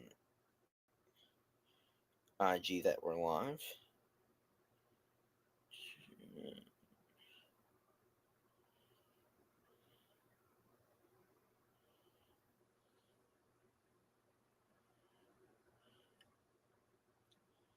So just bear with me here as I do this.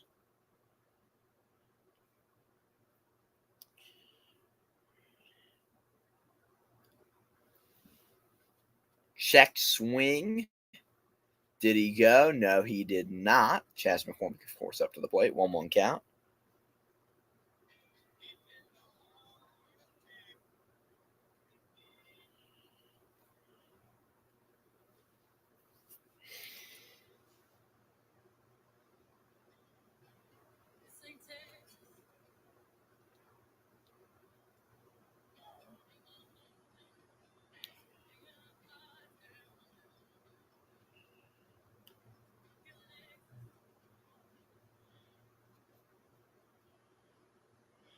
Okay.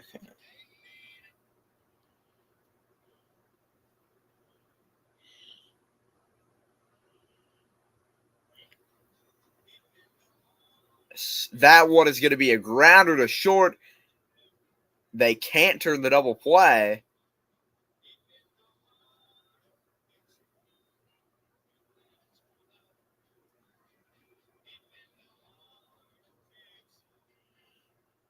There we go.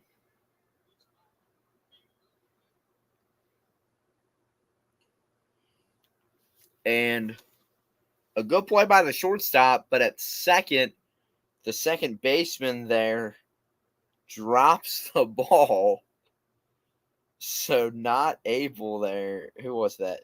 So Sweeney fields it cleanly. Then Keith drops the ball. Can't get it to first. So they get the out at second. And there goes the pitcher. So Herder there comes out of the game. They will bring in Bo Bracey. He's got a 3.59 ERA, a 1.26 WHIP, and a safe 69 strikeouts on the season. 67.2 innings pitched. 12 games started on the year. We knew it was going to be a bullpen day. It is a bullpen day for Detroit here in the bottom of the fifth inning. As we flip this right on around. So, pretty good pitching on both sides thus far. I guess we'll take a quick break. We will be back in just a few seconds.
Back here for some action. A deep fly ball from Altuve to center field is caught.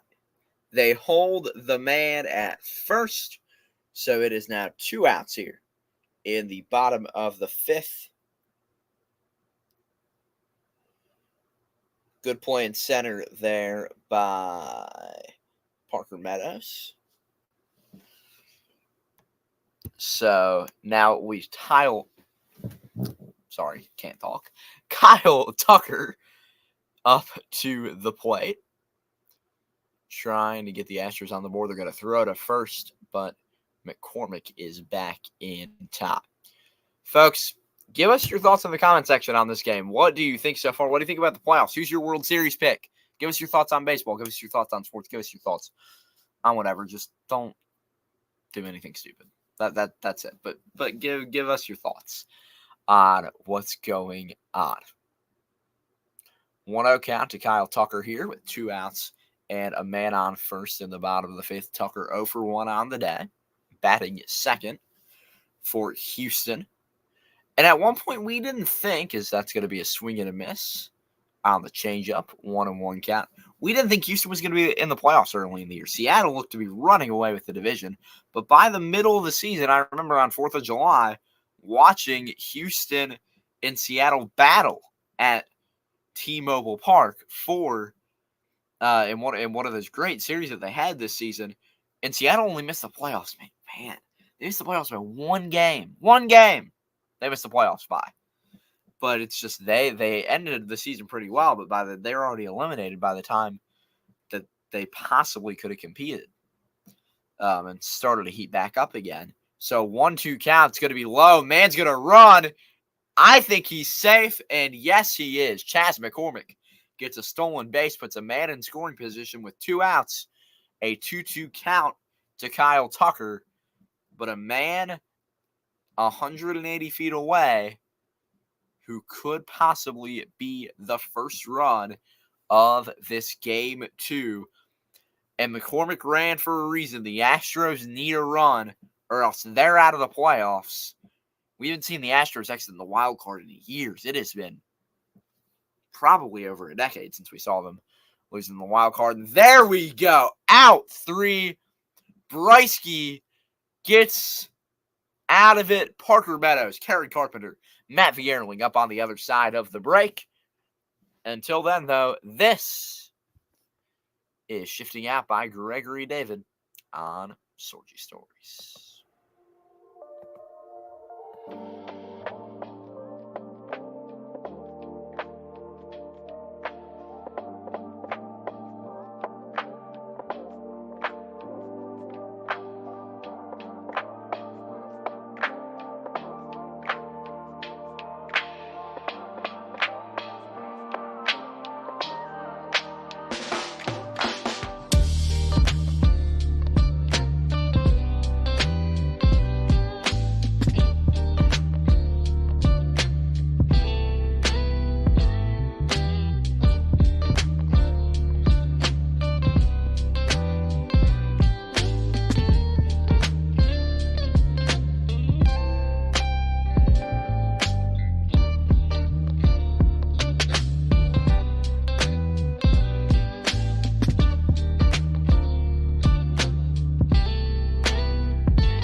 We are back here for the top in Houston.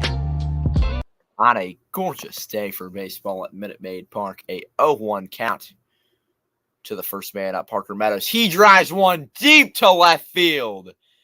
It is gone. Parker Meadows gives the lead to the Tigers in the top of the sixth inning here in Houston. What an absolute missile to right field. We've seen those balls hit before by other guys, and Parker Meadows hits his first playoff homer. It was a rocket to right field, sky high. And just beautiful swing.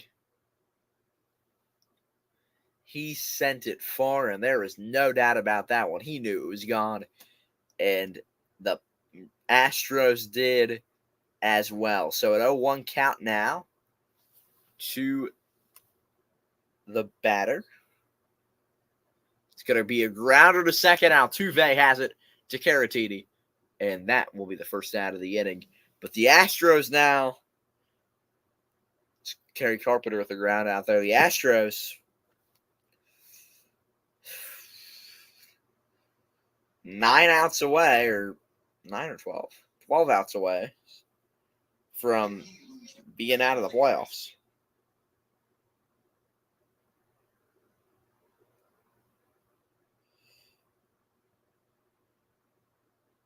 A sinker makes it an 0-1 count to Matt Vierling, the former Philly, if anyone remembers him being on that World Series roster in 2022.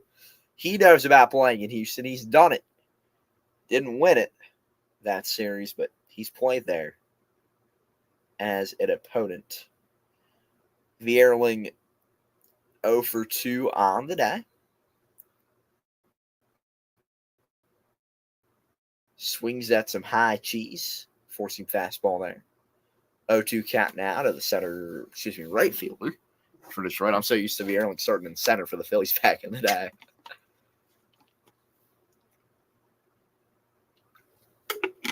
And Hunter Brown's 91st pitch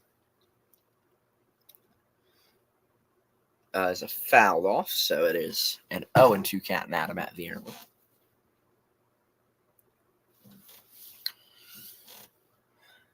Keep the comments coming, folks. Let us know your thoughts on this game.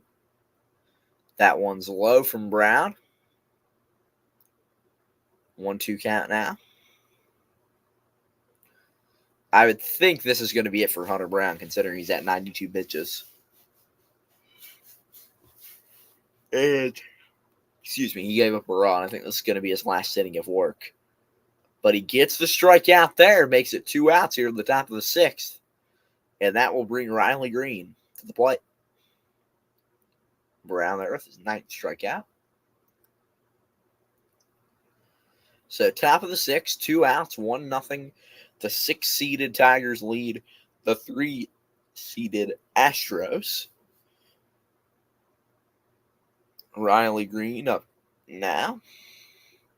Looks at high pitch. 1-0 go. And the Tigers were in the playoffs in 06, 11, 12, 13, and 14. 13 making the ALCS. Before that, they did make the World Series in 12 and 06, but lost. And in 2011, they lost in the ALCS.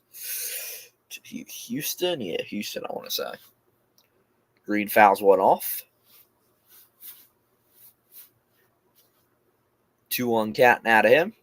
A 827 OPS, a 262 batting average, 24 homers. 0 for 2 with a strikeout is Green today, but stats before regular season stats, of course. Pretty good year for Green. There's a reason he's the cleanup hitter for this Tigers team. 3-1 count after an outside pitch. So Brown only 3 pitches away from 100 today. And the pitch. Swing and a miss. So a 3-2 count here. Full count, 2 outs. Green looking to give the Tigers some insurance. Some of the Astros faithful rise to their feet. The pitch. Outside. And a man on base for Detroit now. And that is going to be it for Hunter Brown. 99 pitches. 1 earned run given up.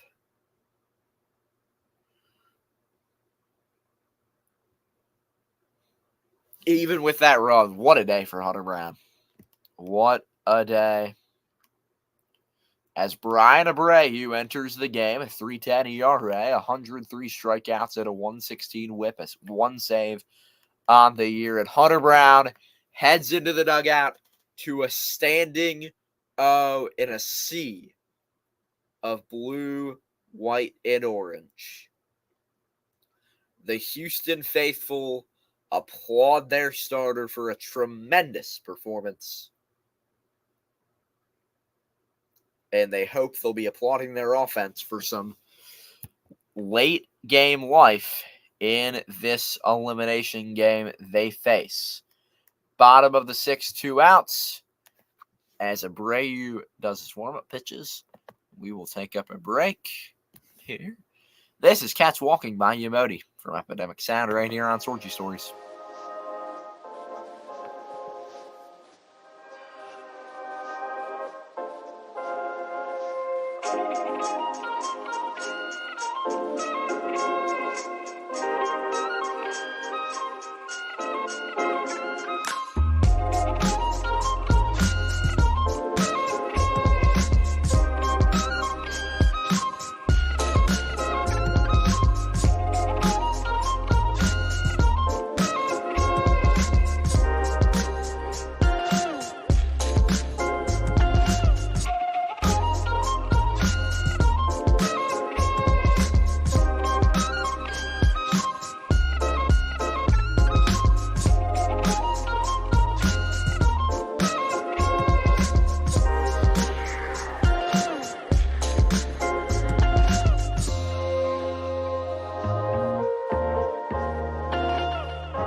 And we are back here. Brian Abreu on the mound for Houston with a man on and 2 outs at the top of the 6th.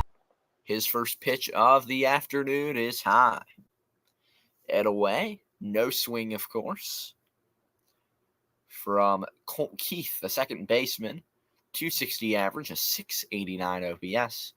13 homers in game 1. He was 0 for 1 with 2 walks today. He is also 0 for 1 of them. Remembering correctly.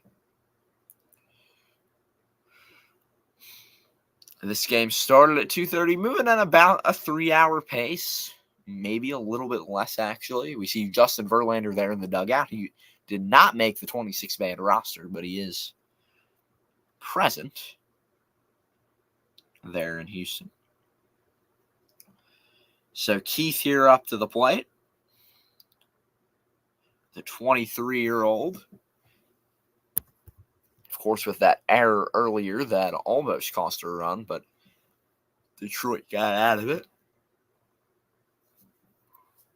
If he could get on here, it will be Torkelson, then McKinstry up next.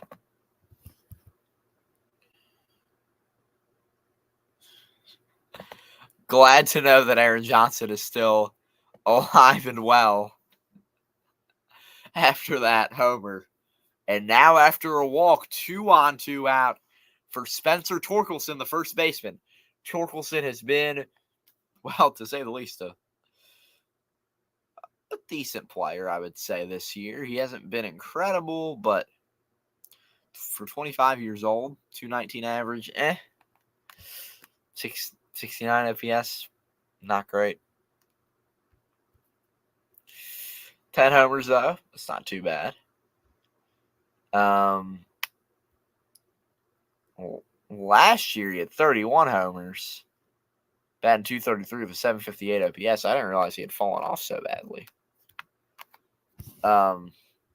But after him, you get to McKinstry, Sweeney, and Rogers.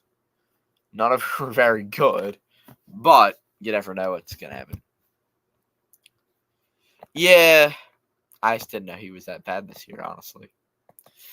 I haven't watched much Tigers baseball. No offense, Aaron, but you guys weren't on my radar that much until very late in this year.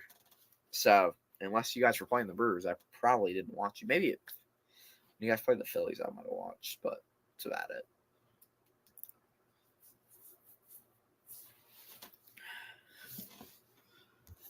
He's like batting 80, not like 800, but 80 in clutch moments. That's tough. So 1-2 count, 2 on, 2 out. Torkelson looking to be clutch here. Can he drive a run in? Can he get on base at least and keep the inning going? Abreu set to go for his 9th pitch. He throws it in. It is outside. 99-mile-per-hour four-seam fastball. No swing from Torkelson. It's an even count at 2-2. Abreu has his pitch. He's set. He's ready to go. Torkelson swings and misses. That will end the top of the 6th. We will be right back here on Sorgy Stories after the break. But until then, this is High Dropping by Matt Large from Epidemic Sound right here on Sorgy Stories.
Are back for action here. Jordan Alvarez up 1-0 count to him here in the bottom of the 6th inning.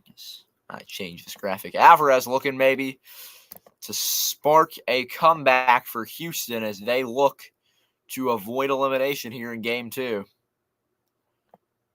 What a day by Hunter Brown, but at the same time, a great homer by Parker Meadows. Man, this has been a great game so far.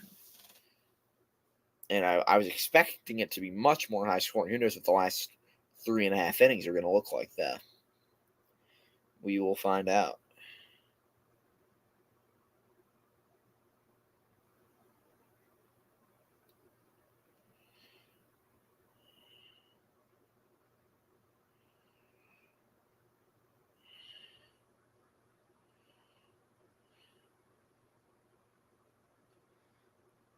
And as Alvarez gets on base, it means a man is on now for Alex Bregman and possibly his last game in an Astros uniform. Think about that. His last game, Alex Bregman, a World Series champion, whether that was a correct, well, the first one, whether that was a correct World Series or not, different question. Second one was obviously pretty fair and square.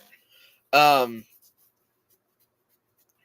a World Series champ who sends one to left field, a good play there.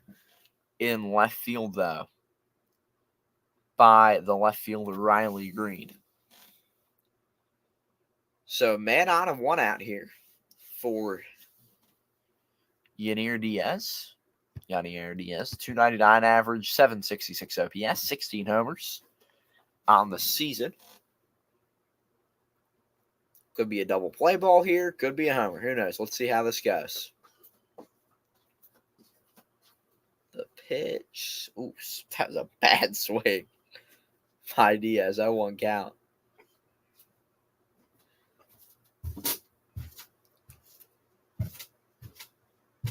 Diaz ready for the next pitch. Bryce has his sign. Gives it. Grounder to McKinstry. They've got the guy at second. Got the guy at first, too. A double play ends the inning for Bryce and the Tigers. McKinstry, Sweeney, Rogers due at the start of the seventh inning. We will be right back for the final 3 innings of baseball in the Space City. Till then, though, this is Cookies and Cream instrumental version from Epidemic Sound right here on Sorgy Stories.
We are back to start of the seventh inning. Baseball down south. State City. As the Astros stay alive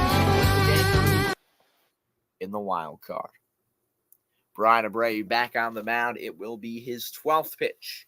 This next pitch will be after he makes it a 1-0 count. By throw to ball, Zach McKinstry up for the Tigers this season. The third baseman with a .215 average and a .614 OPS. And he will ground out. So first out of the inning brings up Sweeney, the shortstop, Trey. .218 average, 4 homers, .642 OPS on the season. My dad there in the background saying hello. Folks, keep the comments coming as we are over 2 hours in the stream. As I said before, on pace for about a 3-hour game, if I were to guess.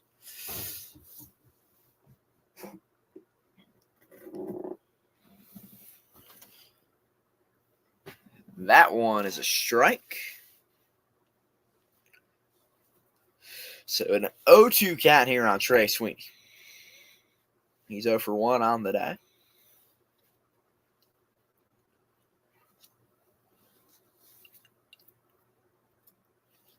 Sweeney having a good day defensively, I'd say. Not great, but just solid shortstop day. He's going to ground one to the pitcher, Abreu. Tosses it over to first base.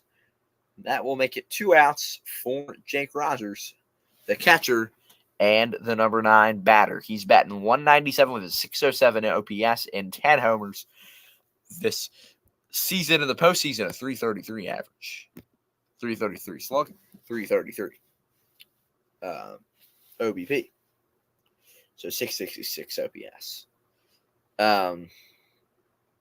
But 1 and a 2/3 game sample size. So Rogers 0 for 2 on the day with a strikeout.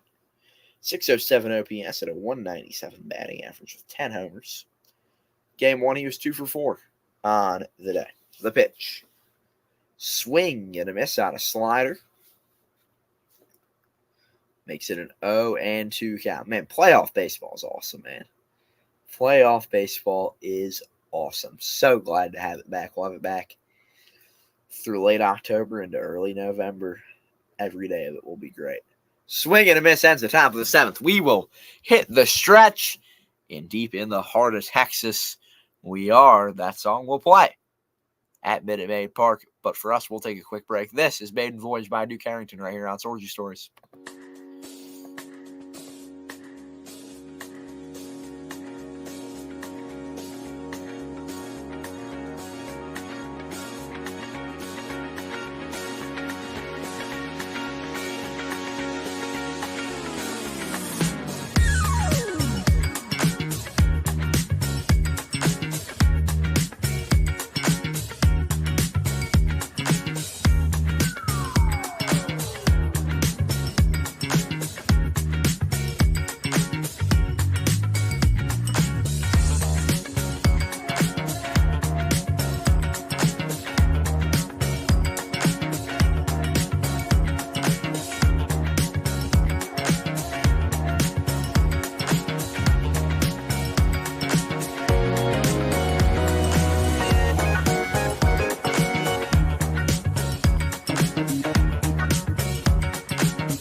Are back here for action in the bottom of the 7th. That one was just a bit inside and actually hit Victor Caratini. So Houston with life here as their catcher turned first baseman the number 6 hitter gets on base, which means Jeremy Pena is up. He's batting .266, 701 OPS, 15 homers, as well as 70 RBIs on the season. For Pena, he's going to ground one foul on one can off the cutter. It should be interesting to see how these final 2.5 innings play out in the Space City. That one right down the middle. 0-2 count to Pena.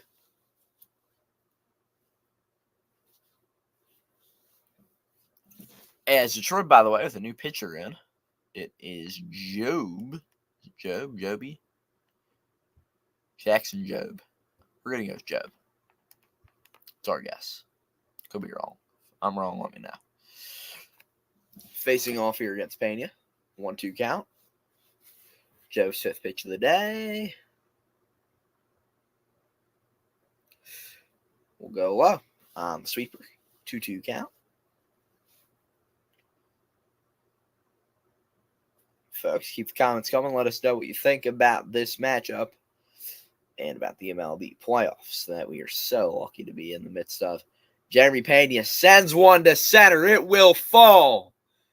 Caratini will advance to second, and it's life for Houston as Mauricio Dubon comes to the plate. Dubon batting .269 with a .657 OPS, 4 homers and 47 RBIs in 137 games this season.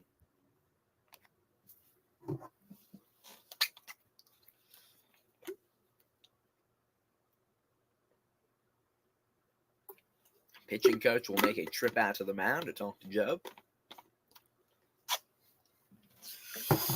Got to talk about the strategy here going up against Dubon, McCormick, and Altuve are the next 3 due up.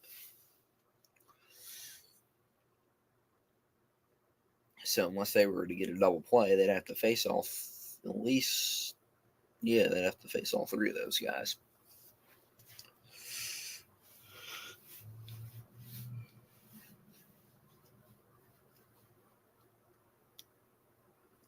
So here we go.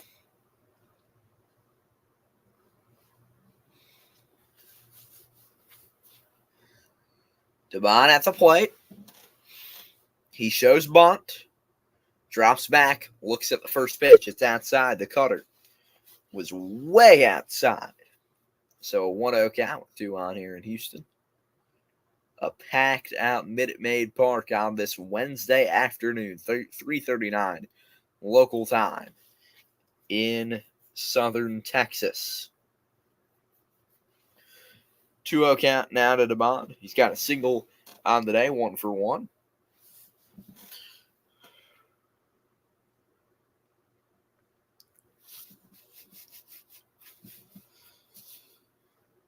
Joe wants to talk to his catcher quickly. Don't know what's going on here.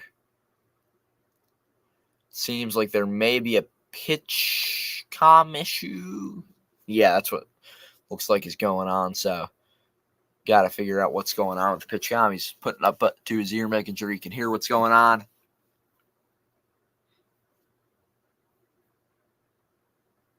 They switch it out for a new one.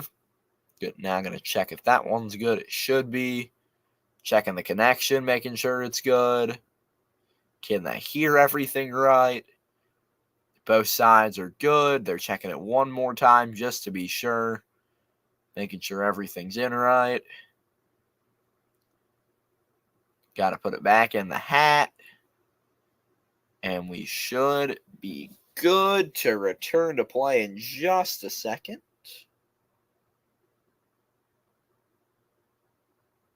Taking a little bit longer than expected here. Don't know what's really going on. Fans just kind of watching. They are probably trying to figure out what's going on because from their seat, they don't have a close-up view. Dubon looking kind of confused, but we are ready to go now. 2-0 count. 2 on for the Astros. Their fans on their feet. Dubon shows bunt. He will bunt. They're going to throw to first. They can't get anyone. Bases loaded in the 7th. for Houston after a beautifully placed bunt by Mauricio Dubon.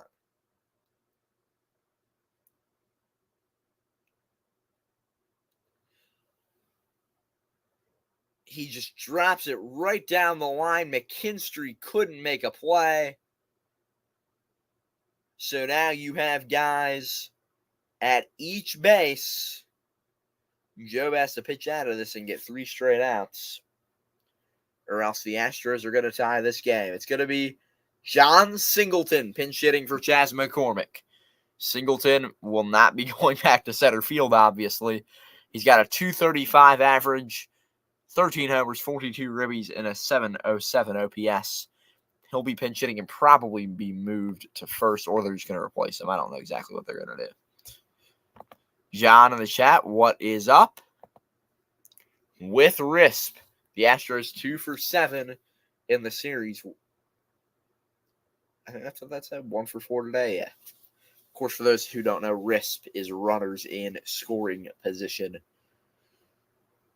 1-0 count, the pitch. Singleton fouls one off the cutter there. 89 miles per hour.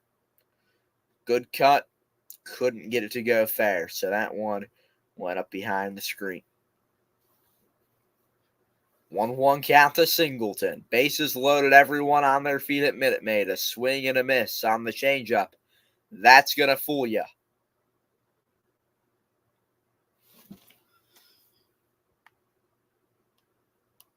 Job here looking to get out of this. 1-2 count. The pitch. And it's low. Good block there by the catcher. If it weren't for that good block by Rogers, Houston ties it. 2-2 count. Job is set. The pitch. Singleton grounds one. They go home. He is safe. All runners are safe at each of the bags, and the Astros tie this game 1-1. And now have the bases loaded and no outs and an opportunity to take the lead and stay alive in this postseason. I haven't watched any of it yet, John, but I do know it came out, and I will be watching probably Friday. Maybe if I can squeeze some time in after school or something next few days, I'll figure it out. But playoff baseball's on, so priorities. Here we go. Bases loaded for the man everyone knows, Jose Altuve. This man has been at the center of this franchise their entire run, and he pops it up to right field. Vierling is under it, and that's an out, but a runner is going to come home. He is safe! The Astros lead! Houston is in a frenzy. Jeremy Pena went home. Houston leads 2-1 in the 7th.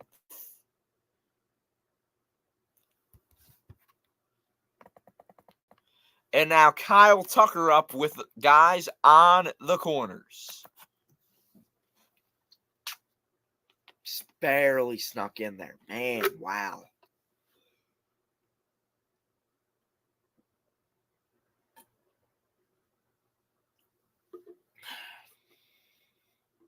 And there goes Job off the field. And the Astros now with an 88% chance to win this one.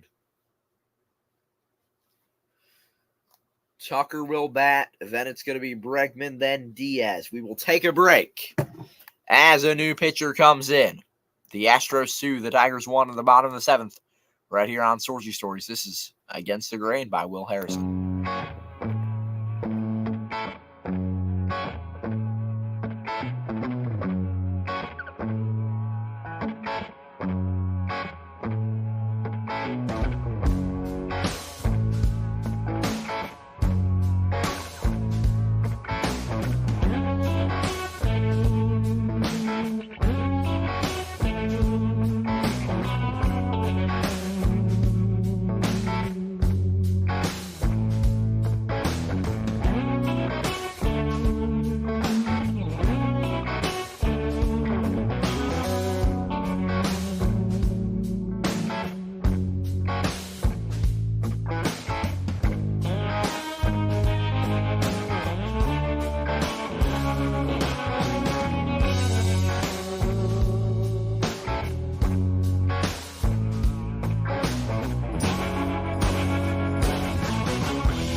We are back. The third out of the inning was just recorded, but 2-1 Houston here in the bottom of the seventh, heading to the eighth. We go back to a break. That was a really quick one pitch out. This is Did It Again by Umi from Epidemic Center here on Sorchi Story.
Back here for some action. Here in the top of the eighth inning at 0-2 count here.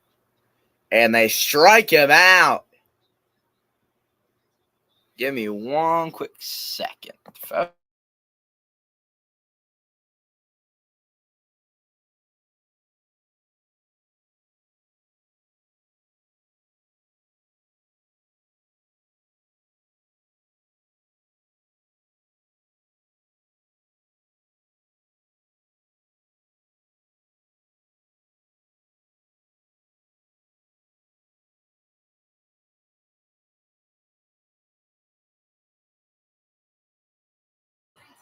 And we are back here. So an 0-1 or 1-0 count to Kerry Carpenter. ESPN saying they're having technical difficulties right now. Meanwhile, Baltimore, Kansas City leads in the bottom of the first. 1-0. Baltimore with a man on and one out, though, as the Orioles face elimination.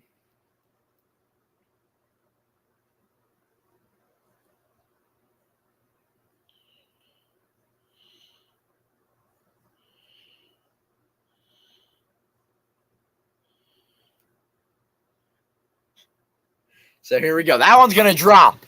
Carpenter gets on base here in the top of the eighth. So a man on and one out for Detroit.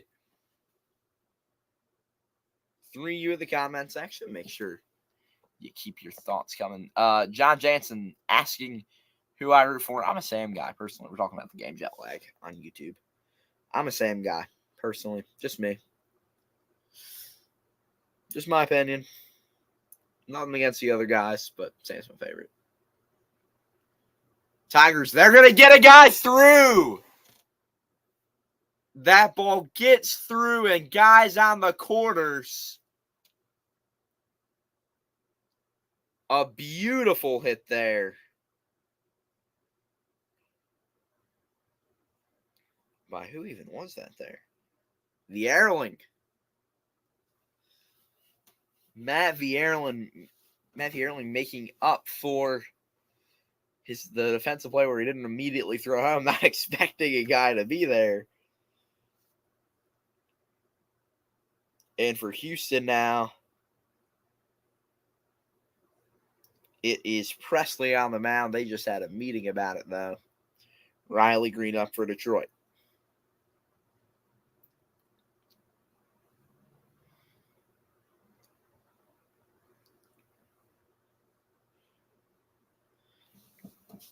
Green, 50 RBIs with RISP.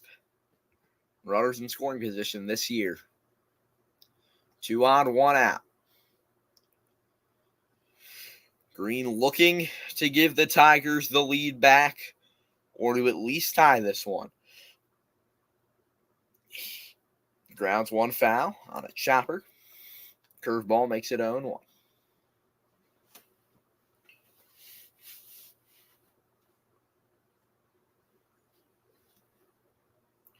Eight pitches for Presley so far in the inning. The pitch. That one's low. A runner's going to come home. Tigers tie it up. A wild pitch by Presley brings the run home, and Kerry Carpenter celebrates after running the 90-foot sprint. 2-2 in the top of the eighth. Great hustle there by Kerry Carpenter. Wow, what a game this has been, man. What a game.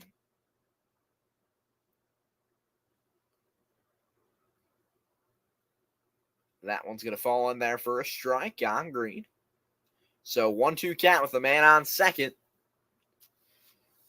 After the runners advance home and to second there. 10 pitches and already an earned run for Presley. That one falls low on the four-seam fastball. 2-2.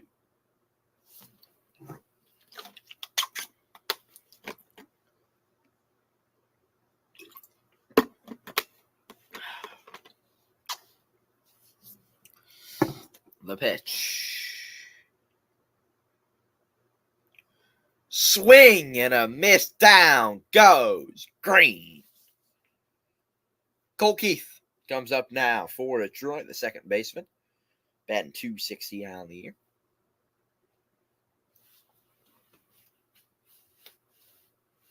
So, this is a great game for you in here. Appreciate you all being with us on this great Wednesday afternoon for baseball. Change up makes it a 1-0 count. Man on second with 2 outs here in the top of the eighth inning. Number 6, Detroit looking to take the lead and eliminate the Astros from the playoffs this early for the first time in a long time. Let me look up the last time the Astros. Let me just put in Astros postseason.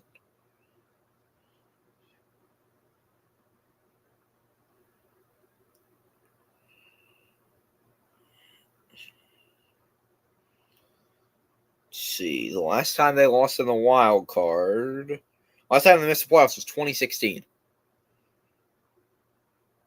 And last time they've never lost in the wild card. Colt Keith up. It's a 3-0 count. He has the green light. Can he do something with it? He swings and misses. 3-1 count.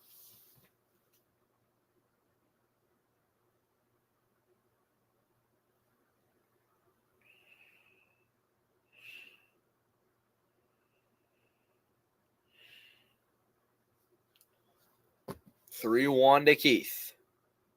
And he's going to walk 2 on now in the 8th for Detroit. The call to the pen will be made.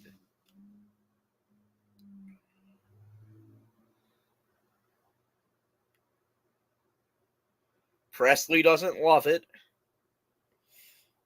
But Joe Espada,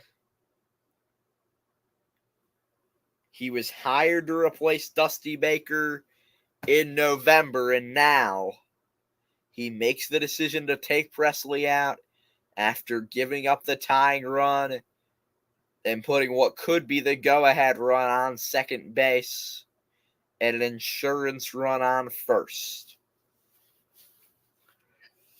I'm actually going to take a quick break. I'll be literally right back. I'm not going to put any music on or anything.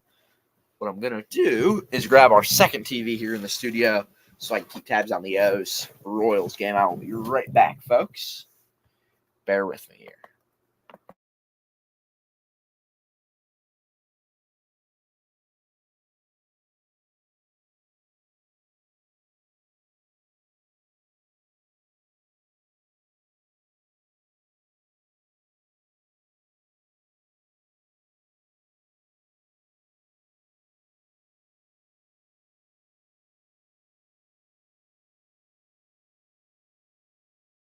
And we are back here.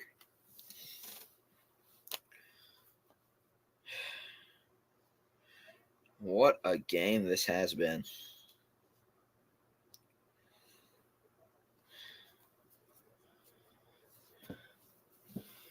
Man, what a game it's been. Be right back in a sec.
Here we go. 2-0 count.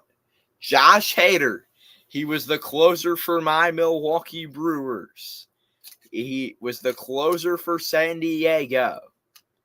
He still does not have that long-awaited ring. 3-0 count. 2 on, 2 out. Hader looking to get out of this one for the Astros.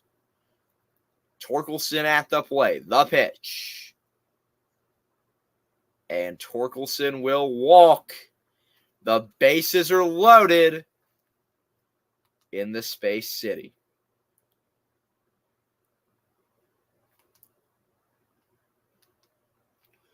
Three, you in here, give your thoughts on this incredible game. Kansas City leading Baltimore 1-0 in the top of the second, by the way, as the Astros pitching coach will come out to discuss it with Hader.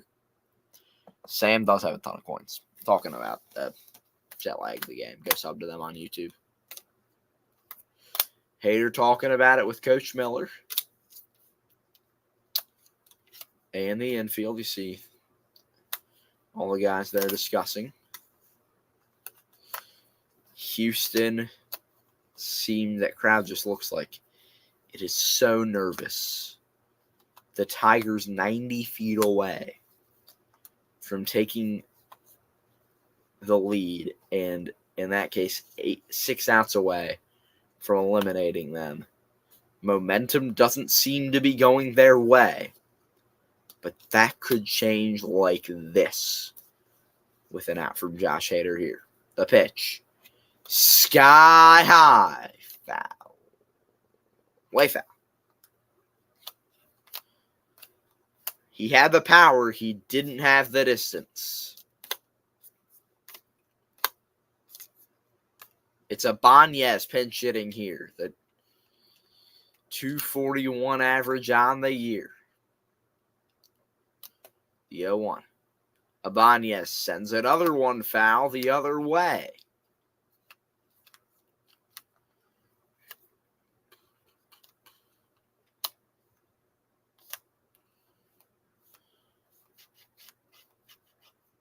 Here we go. The 0-2 to Ibanez.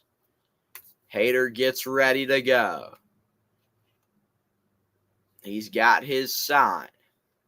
He pitches. 1-2 count after the sinker there.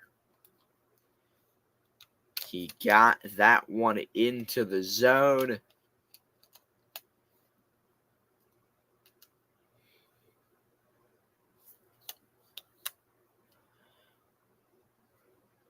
Excuse me, it's a ball, not in the zone. Don't know what I was saying there. Fouls another one off there. 1-2 count. Houston on its feet. An electric atmosphere on this late afternoon. 4 o'clock Central Time. The pitch. Ibanez hits one to left. It will fall. 1 run is in. Another will come home. And a third one comes in. A bases clearing triple for Ibanez against Hader. A 5-2 Detroit lead in the 8th. And now the Tigers are 6 outs away from heading to the ALDS for the first time since 2014. Swing and a miss there from Detroit.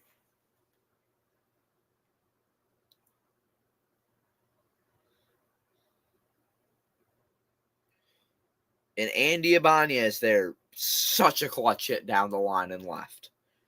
Now it's going to be Sweeney. 0-2 to Sweeney here.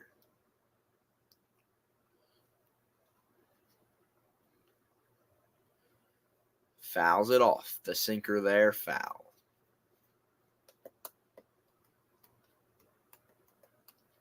And at Comerica Park, the vibes are good. The mascot's holding a baby.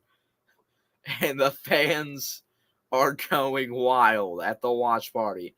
That one sent deep to left field. Up against the wall is the left fielder, Dubon. But he makes the play for the 3rd out. We are heading to the bottom of the 8th. The Astros look to respond then. Until then, though, this is the MLB postseason on Sorgy Stories. And the next song we'll have for you for the break is going to be Cookies and Cream. Instrumental from Epidemic Sound right here on Sorgy Stories.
are back for the bottom of the 8th inning.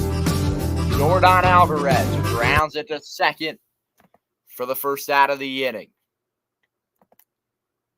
Meanwhile, in Baltimore, it is 1 out in the bottom of the 2nd inning. Kansas City leads 1-0.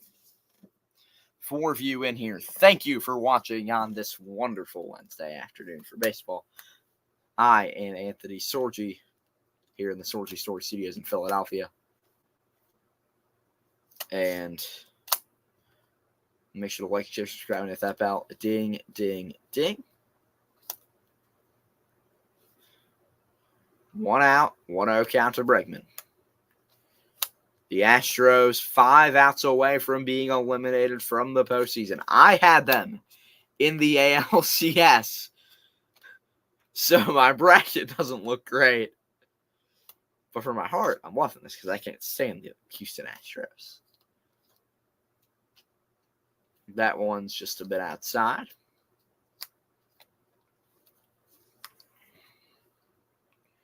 So I'm just going to check here to find out something on Espen.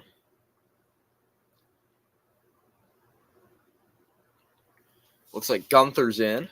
Gunther? I'm going to go with Gunther. Let's look it up. How to pronounce...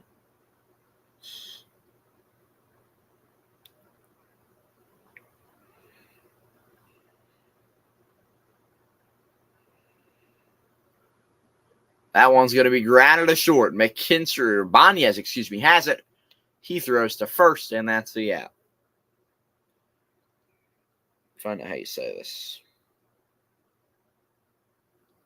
Sean Gunther. Gunther. Okay. I was right. And what was the guy earlier who was up? What was his... How do you say his name? I want to know. Bo Brisky. Bo Brisky. Okay. 2 outs here.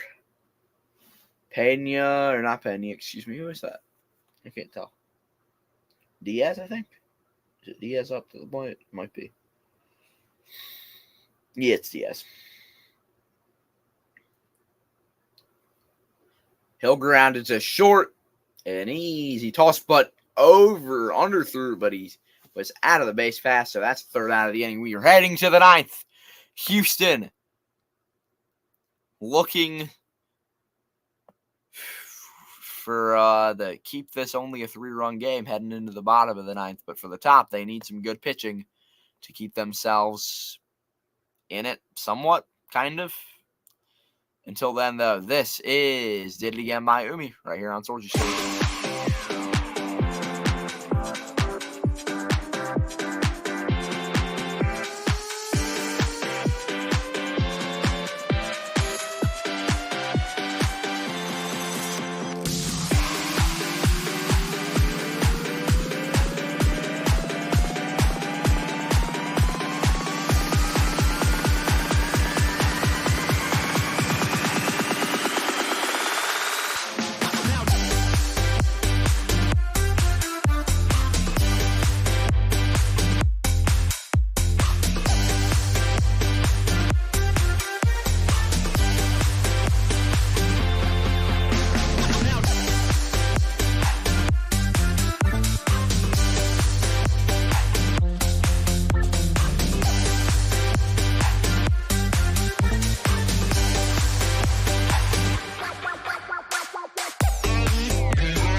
We are back for the ninth inning. Detroit leads 5-2. They try to expand their lead in Houston.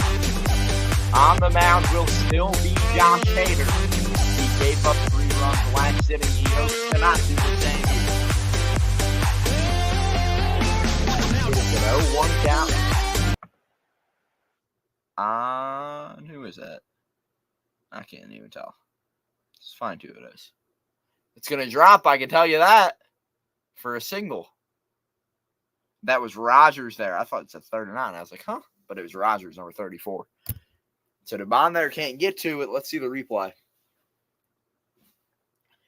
Rogers just pokes one into left field. Devon tried to dive for it, couldn't hold on. So man on first here in the top of the ninth for Detroit. 6 of you in here for the ninth inning. Welcome in. Make sure to like, share, subscribe, and hit that bell. Ding, ding, ding. Give your thoughts on this tremendous game that we've had so far, back and forth in the Space City. And give your World Series pick while you're at it. That's the other thing I'll say. World Series picks. Drop them in the comment section. The 0-1 count to Meadows. He tries to bunt. He'll take it for a strike. 1-1 count. Or is that a ball or a strike? I thought he called strike. Meadows is the first player to hit a postseason homer since 2014. Shows bunt again. Looks at it for a ball on the sinker there. 2-1 count.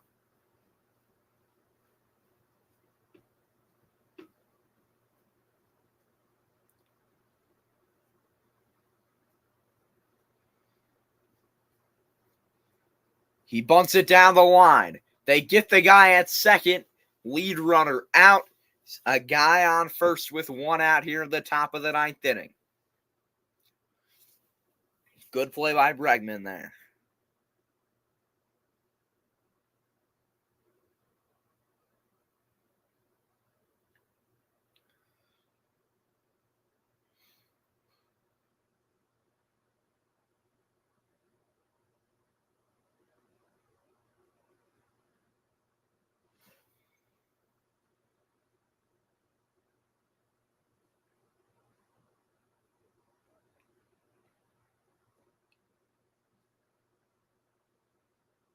Hader the pitch. Swing and a miss.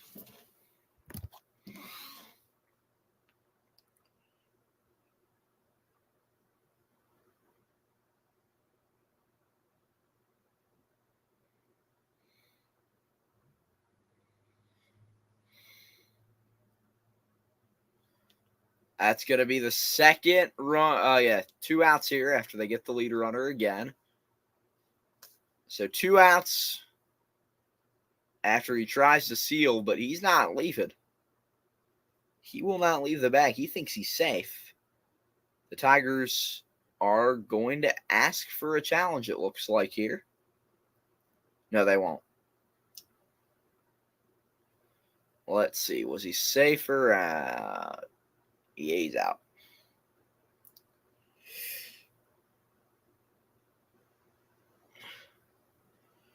So Malloy the pinch hitter here, right? Is that what's going on? I can't tell you. Malloy pinch hitting.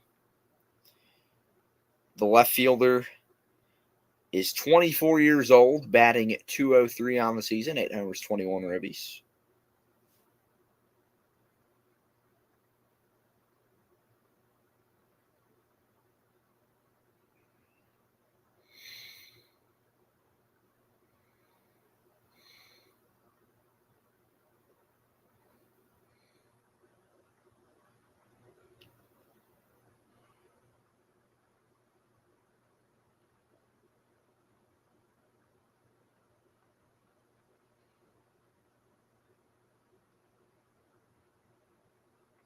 That one's going to drop, it looks like.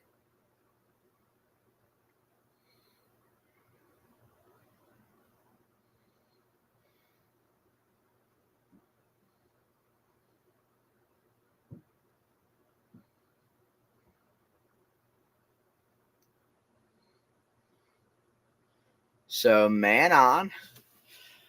I wish Baseball Road Trooper. I wish. For Matt Vierling.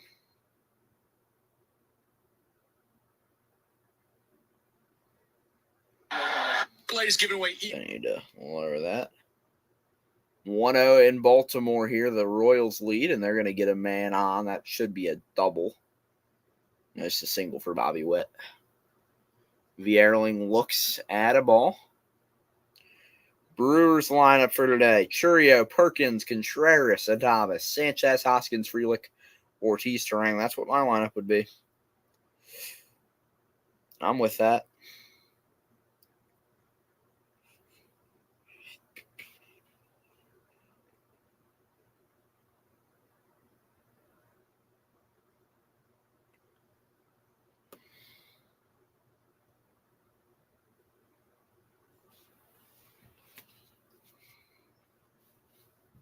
Three out of Vierling. He has the green light. He won't swing.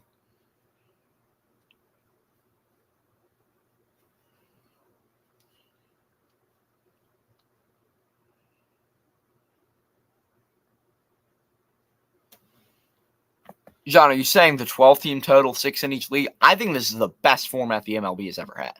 This is the perfect format for baseball. 12 teams is incredible. Creates chaos. It creates fun. It's awesome.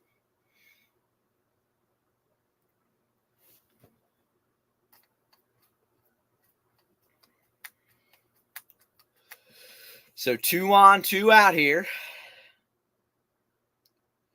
Diaz is going to go out to talk to Hader.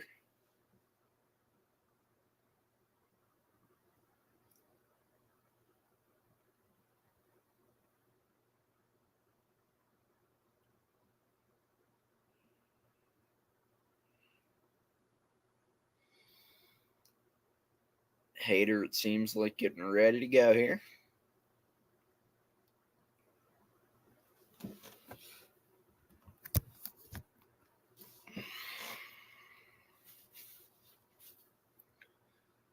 The Tigers with a 97% chance to win this thing, even though, I mean, I get it, man.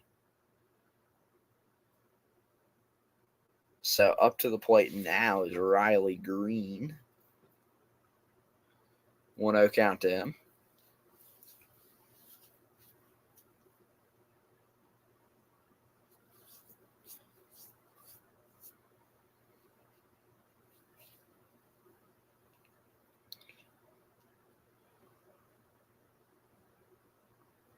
Two-0 counting out of Green. Strike there.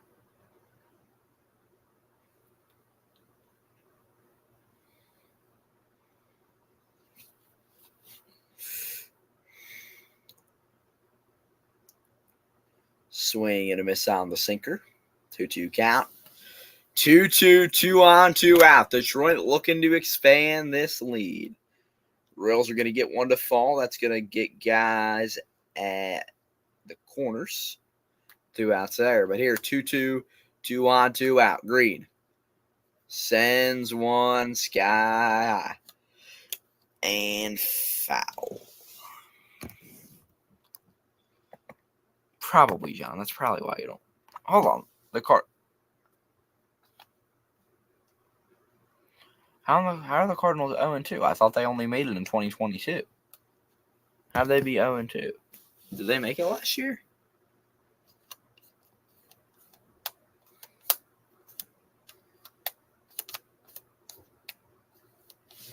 Or are you saying they lost 2 straight games? I think that's what you're saying, is they lost 2 games.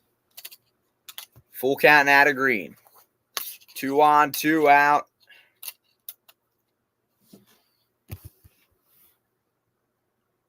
Oh, the COVID year. That I forgot about that. Yeah, but teams had buys anyway, like with the wild card and everything. Yeah, I remember that one, John. But yeah. And that will be the 3rd out of the inning. Heading to the bottom of the 9th. Detroit looks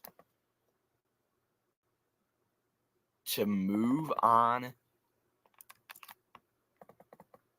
to the ALDS for the first time since 2014. This is Boogie Town by Wanda Shakes right here on Sorgy Stories.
We are back as the Tigers are 3 outs away from advancing. Vest on the mound for Detroit. 0-2 count. Who's up for the Houston right now? Caratini. That one's just a bit outside. I just want to make sure I'm getting this guy's name right. Will Vest. Will Vest. Okay, it's Vest. Awesome. 1-2 count. Strike 3. Vest takes down Caratini. So 2 outs now is the magic number to advance for the Tigers.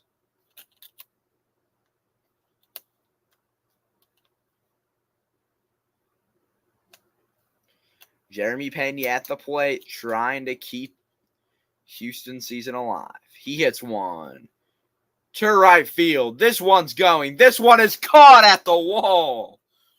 What a catch in center field. Wow. Parker Meadows, an exit velo of 106. And Meadows makes a beautiful catch in right center field up against the Astros bullpen wall. Catches it as he runs into the chain fence. So now the Tigers are 1 out away from moving on to the ALDS. And a beautiful catch there made in Baltimore, too. In left field. Here we go. 0-1 count to Devon. Devon grounds it to second. Keith has it. The series is over. The Detroit Tigers have swept the Houston Astros, and they will move on to the ALDS for the first time since 2014. Alex Bregman and the Astros watch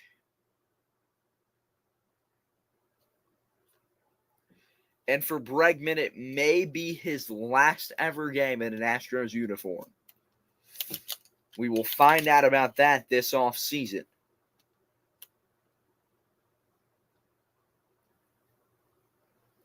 But for the Tigers, what an incredible win. 5-2 is the final. They will face the Guardians in an AL versus AL match, an AL Central showdown in Cleveland and in Detroit starting on Saturday at Progressive Field. The Tigers have won this series, sweeping the Astros, their earliest exit from the playoffs ever. Thank you all for watching. We appreciate you. Congrats to the Tigers, and have a great night.